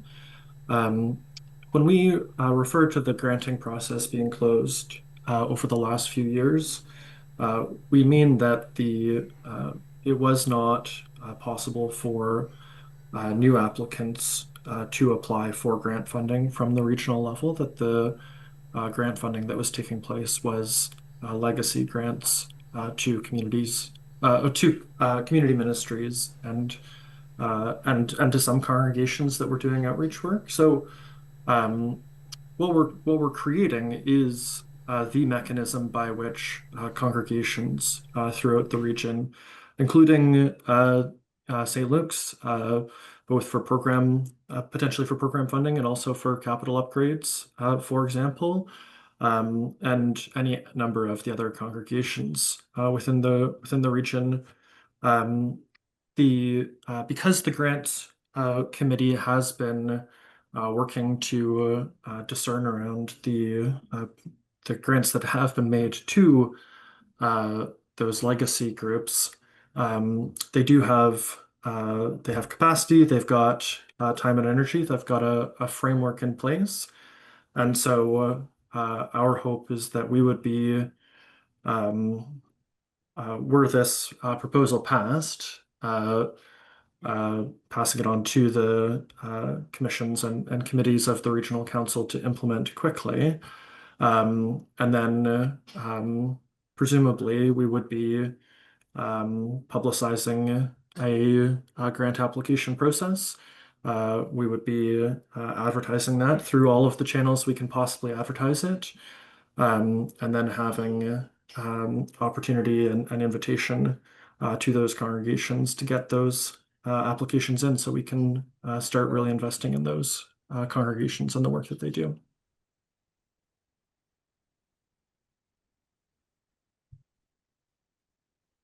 Gloria or Jody, do you want to speak to that? I'm still looking, so I have to admit I'm only listening with half an ear. I would just support what Daniel is saying, that like our main focus in making our report, first of all, is actually to look at funding priorities. And then we actually built into the report recommended ways of operationalizing those priorities. And so our main focus has been, well, to make use of systems and procedures that are there. within the church. It wasn't really our part to actually set up new systems and that kind of thing. We were trying to think sort of beyond just the priority and say, well, here's how you might look at implementing. But that was our approach. And Jody, we did not actually invite individuals to send in. That No, was we not didn't. part of our consultation process. We consulted all of the groups that were identified in the motion, and we got response from all of those groups. And then further from that, we developed the questionnaire, which went out to every congregation or community of faith across the region. So we received a well over 50% response back, which is very high when you are doing any kind of a survey or questionnaire like this. And so that was the process. I thought that we really had substantial response to the questionnaire. Some people, we did receive letters from individuals, and of course, we read those and considered them as part of our consultation, but it wasn't that was their initiative rather than part of our process. And then over and above what was originally identified as process, we had the town hall so that we invited, some conversation. So that was, another level that we added to that. So that's what I could add to the consultation process.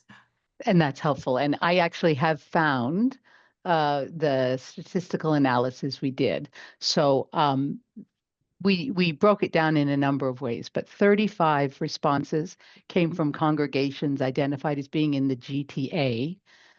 15 responses came from congregations in other urban centers in the region.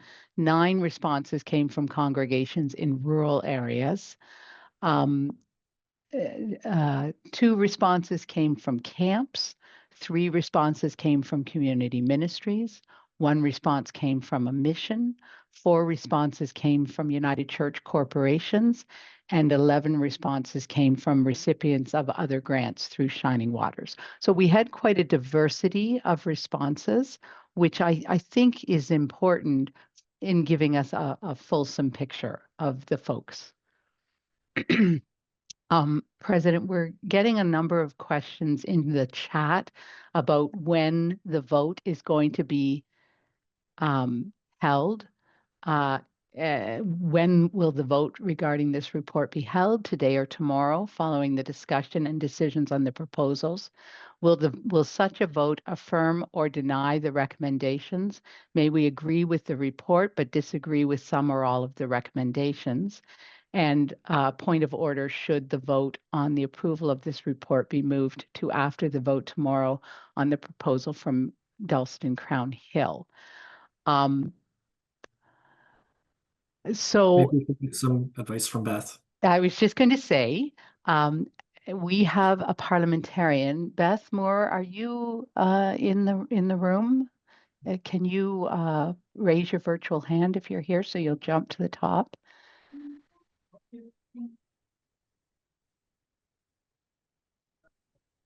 Oh, I see Birchcliff Bluffs clapping. So can I ask one of our admin support, if you could put Tina and Beth and I into the staff breakout room, if folks will just give us a moment so that we can talk through how to respond. Just a minute, Jody, as well. Like Rob mentioned that there were comments that he'd like to mention. Okay, but I think we need to deal with this point of order. I think you've addressed all of them, so okay, that have come up. Okay. Yeah, so it's Birchcliff Bluffs United Church and Tina and I.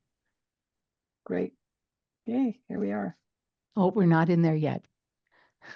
Yep, just 1 second, I'm getting you in there. Thanks.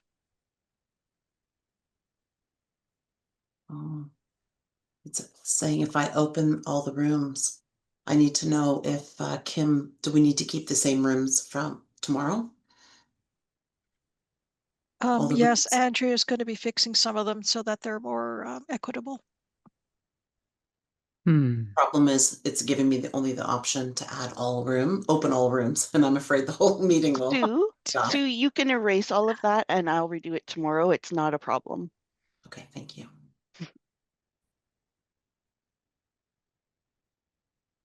One of the joys of doing this meeting online.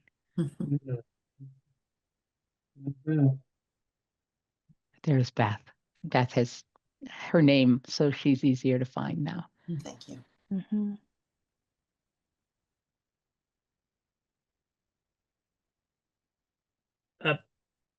Is it possible while they're in that room just to ask clarification questions of other members of the ad hoc committee? Sure. I'm sorry, that would be out of order. I'm sorry. Yeah, we can't act without the chair and the other persons. I had a question that I don't think has to do with the committee's work, but somebody might know the answer, which is there was a video produced to elicit membership to the Grants and Missions Support Committee.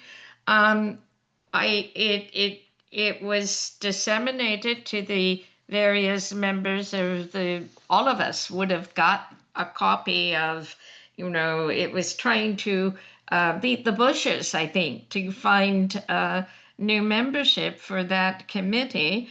And I don't know if anybody who is in attendance here knows if was there a stampede of people that were interested in joining what will become fairly important, the Grants and Mission Support Committee.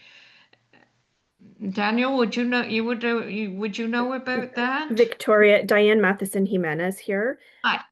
Jody is the staff person who resources our nominations committee. So I'm going to put a pin in that until Jody has returned to the room. For all intents and purposes, friends, right now we're on a little bit of a break. So I would invite you to take a stretch. And if you need to refill your water tumbler, now would be a great time to do that. When the president and acting executive minister have returned, we will be able to resume conversation. Thanks a lot.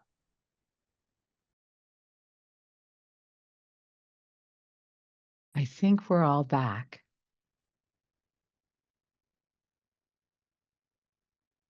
Is Tina back? There she is. Okay. You're muted. I'm sorry. Oh, okay. I'm gonna get out of this breakout room. No, you're here now. I'm here now. Okay. Yeah. I'm unmuted. Yes. So at this point, we will move now into considering the motion. And the motion that is before us, which is moved by Daniel Reed and seconded by Gloria Tozek, that Shining Waters Regional Council accepts the report from the review of ministry and funding priorities, adopts the recommendations it contains, and refers the recommendations to the executive for implementation.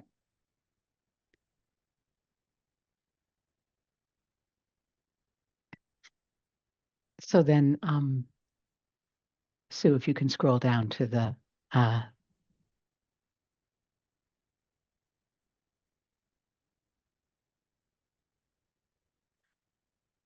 so, President, now that that motion is on the floor, you are able to entertain a motion to postpone if someone wishes to make it. Yes. So Jeanette has raised her hand. Jeanette, are you offering to move the motion? Yes, I am. Okay. So Jeanette Scheck has moved it. Do we have a seconder? Sorry, President. I'm looking at the hands and speaking for you.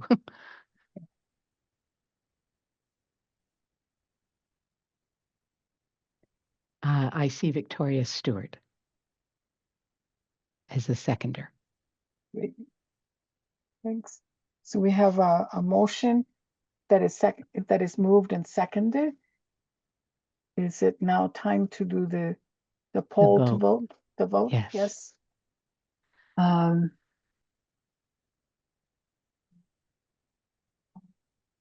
So I guess this is the voting, those voting by phone. If you're voting yes, please press *9. Okay, I won't do that yet. So you have the motion before you. Please vote using the poll that will appear on your screen. Yes. If there are multiple Which users. motion are we? Which motion? So we are voting on the motion to postpone the discussion and decision on the report from the review of ministry and funding priorities until after the presentation of the proposal SW 2025-02, financial assistance to Shining Waters congregations. So if you wish to postpone the decision on the review, you will vote in favor of the motion. If you wish to continue to make the decision on the review, you will vote against the motion. I hope that's clear. I'll launch the poll now. Yeah. So please vote using the poll that will appear on your screen. If there are multiple users sharing a computer, please type your vote in the chat to Rob. Please vote now.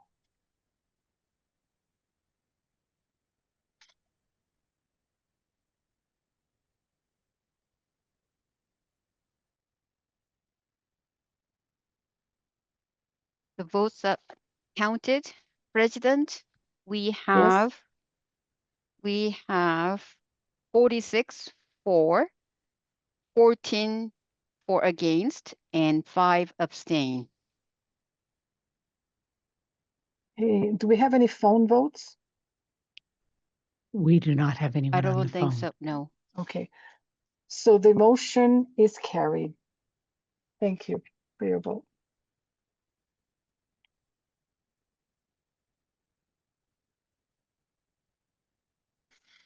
Thank you to the members of the ad hoc committee for your leadership in this important work on behalf of the Regional Council. I invite Mastard Sakala to offer a theological reflection on our day. Thank you, President. And good afternoon, everyone.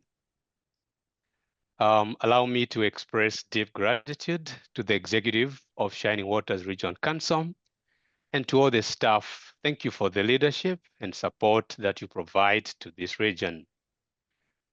To the organizing team, I say thank you for the thoughtful work you have done in putting this gathering together and for inviting me to offer this theological reflection. Let me begin this reflection by mentioning that as I listened to the conversation today, two powerful words or powerful themes stayed with me. And these themes are sanctuary and global kingdom or global kinship. To me, these are not just theological themes. They are invitations to become who God dreams we can be. A people of peace, justice, and reconciliation in a world still torn apart by violence and division. Now, right from the worship that we had, I picked a few things. The opening words of our worship say, "Surely God is in this place." And the response is, "Help me notice, help us notice together." And this gives me a sense that for some reason, not everyone realizes or experiences the presence of God all the time. Emily helped us to realize this presence, and she said that God is in our church offices, God is in our basements, even in our shaky phone. But the question is, do you easily experience the presence of God in your spaces? Maybe yes, maybe no.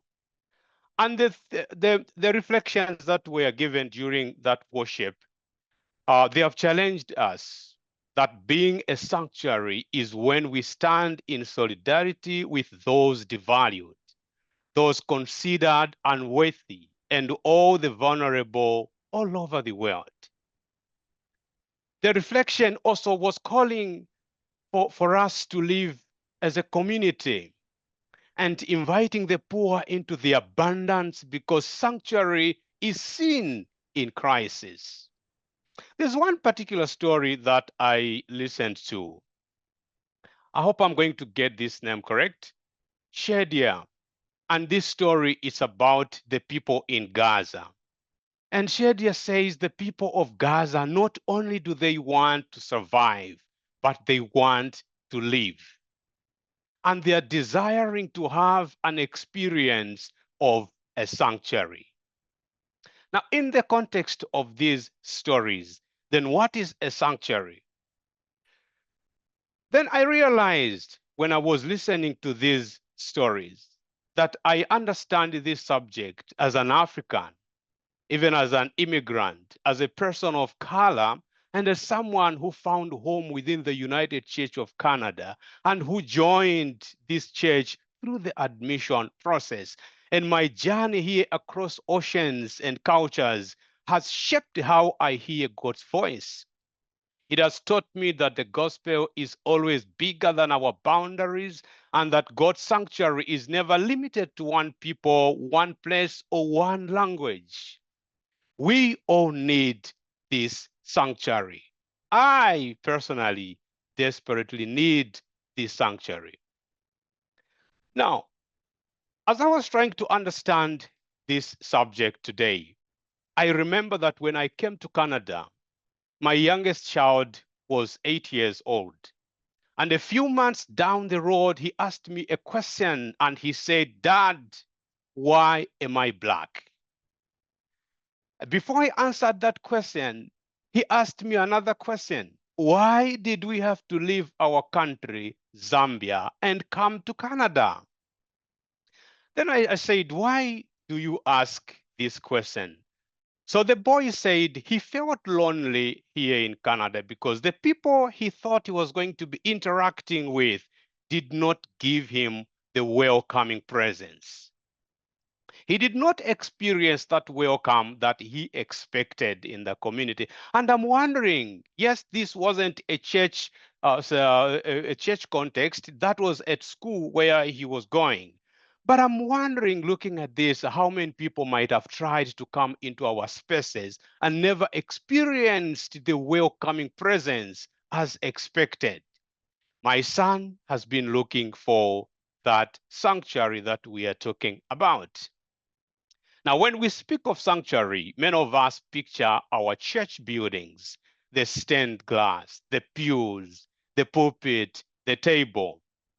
But for the sake of this reflection, I'm adding another perspective to this conversation. And this is from Exodus chapter 25, where from the language of scripture, sanctuary is more than space or building. It is a way of being in the world. It is both a refuge and a witness. In Exodus chapter 25, verse 8, we read about God telling Moses to tell the people to make a sanctuary so that God may dwell among them. Now, these are people that were once in Egypt, people that were oppressed, people that were abused. And then God remembers them and says God would like to dwell among them. And when I look at this text, it's not about the walls that were going to be built, about the physical structure that was going to be put up. I'm looking at this as God wanting the presence of God to be with the people. It's about the presence and not about the walls.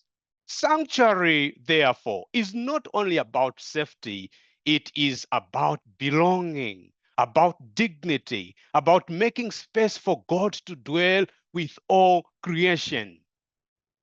And as Shining Waters Region Council, I'm hearing God telling us that we should provide this presence to the world.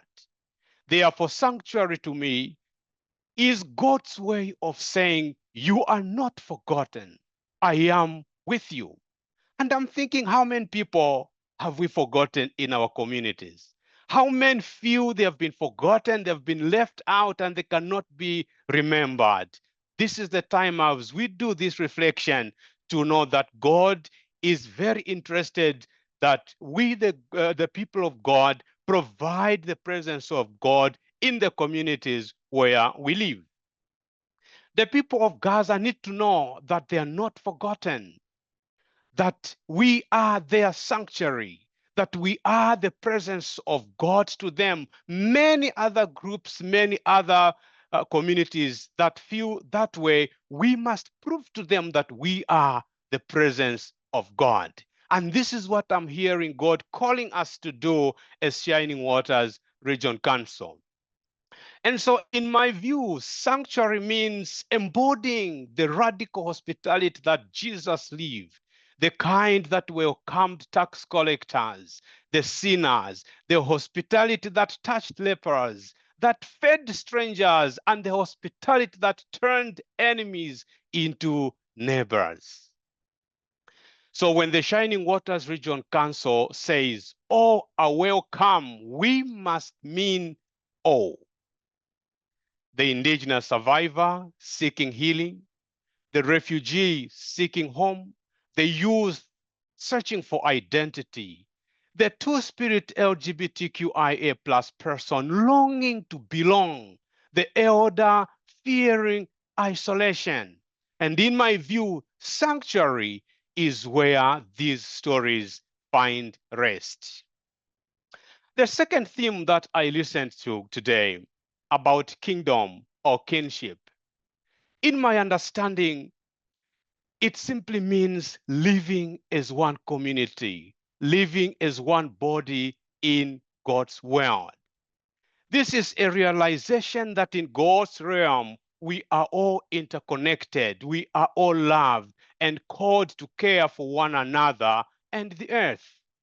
Kim has indicated how much the United Church of Canada is doing to remain connected to the global partners. And I want to say thanks to this wonderful church that I've joined, because we really know the importance of this global village, this global community that we are connected to. And when I was listening to the stories that have been presented today, and I want to come back to the story that Shedia has shared today, sharing about the sufferings of the people in Gaza. People of Gaza have no food and they have no water. And also that the people of Gaza, not only do they want to survive, but they want to live. And she's asking us a question, that Elijah had his own sanctuary. But where is the sanctuary of the people of Gaza, like in the first theme? Coupled with that, I've heard Joy was sharing about the climate issues that have challenged the Philippines. One has also talked about a lot of issues that are taking place all over the world. Richard gave his rich perspective on the identity challenges that people face when they migrate to another country. So when we are listening to all these stories, I was wondering, how are we hearing them? Are we hearing these stories as their stories, or we are taking them as our stories as well? Do we understand the importance of realizing that we live in one global village? And what does God say about us living as people of one family? And that's the God family, regardless of which country, which place you are in.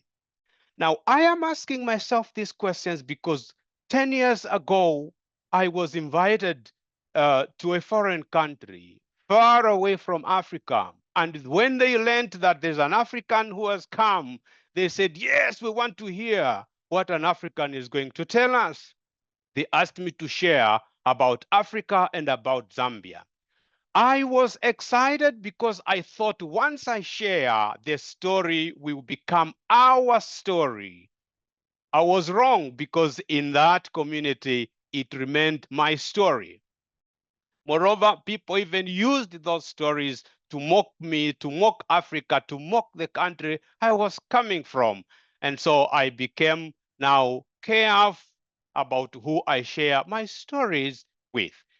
Now, I'm listening to these stories with all my experiences, and I'm asking myself questions. Shining Waters Region Council, as we listen to these stories, are they our stories?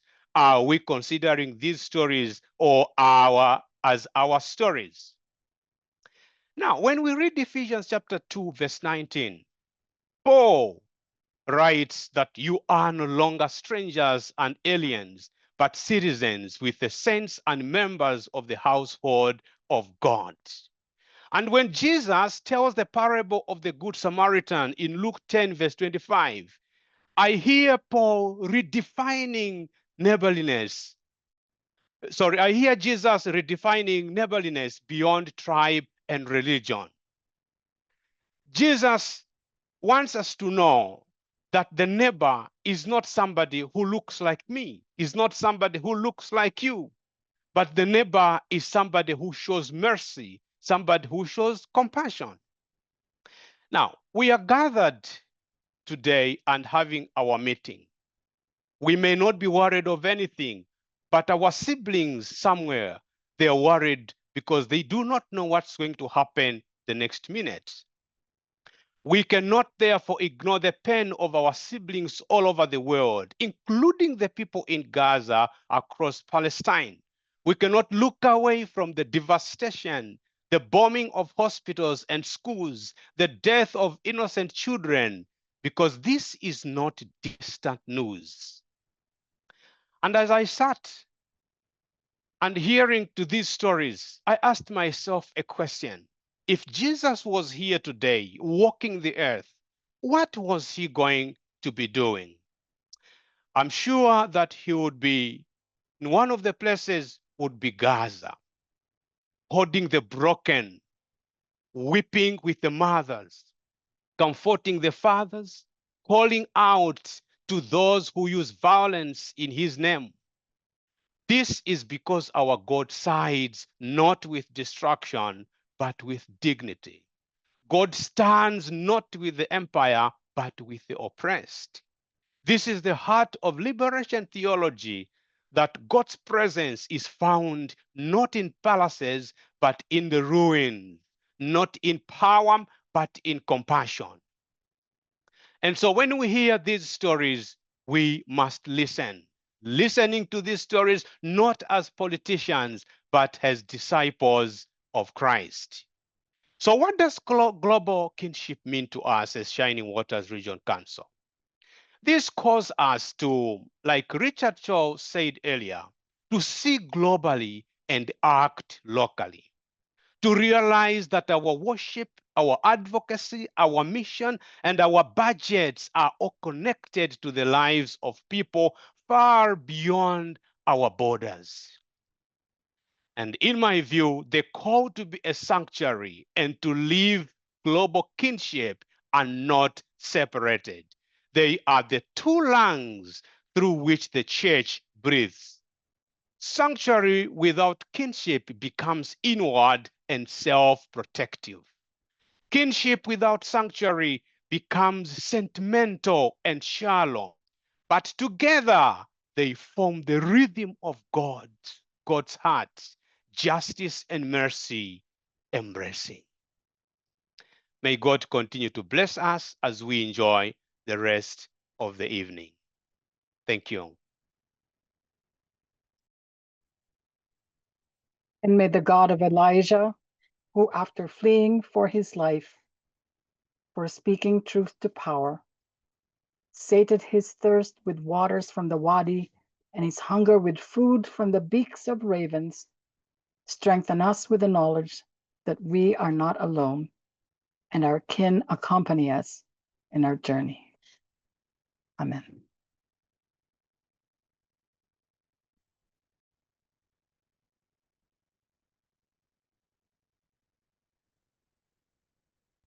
Ya Rabba Salam.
Thank you, Master, for helping us to reflect on our time together. Please bring elements to use when we break bread and share the cup in communion at our opening worship tomorrow. I declare this meeting adjourned to reconvene at 12 o'clock noon on Saturday, October 25. And may the God of the holy tongues of fire, who made the early disciples speak and hear words that went far beyond their usual languages of understanding, kindle in us the flame to speak, to communicate the good news without shackling it with our own specific cultural traditions. Amen.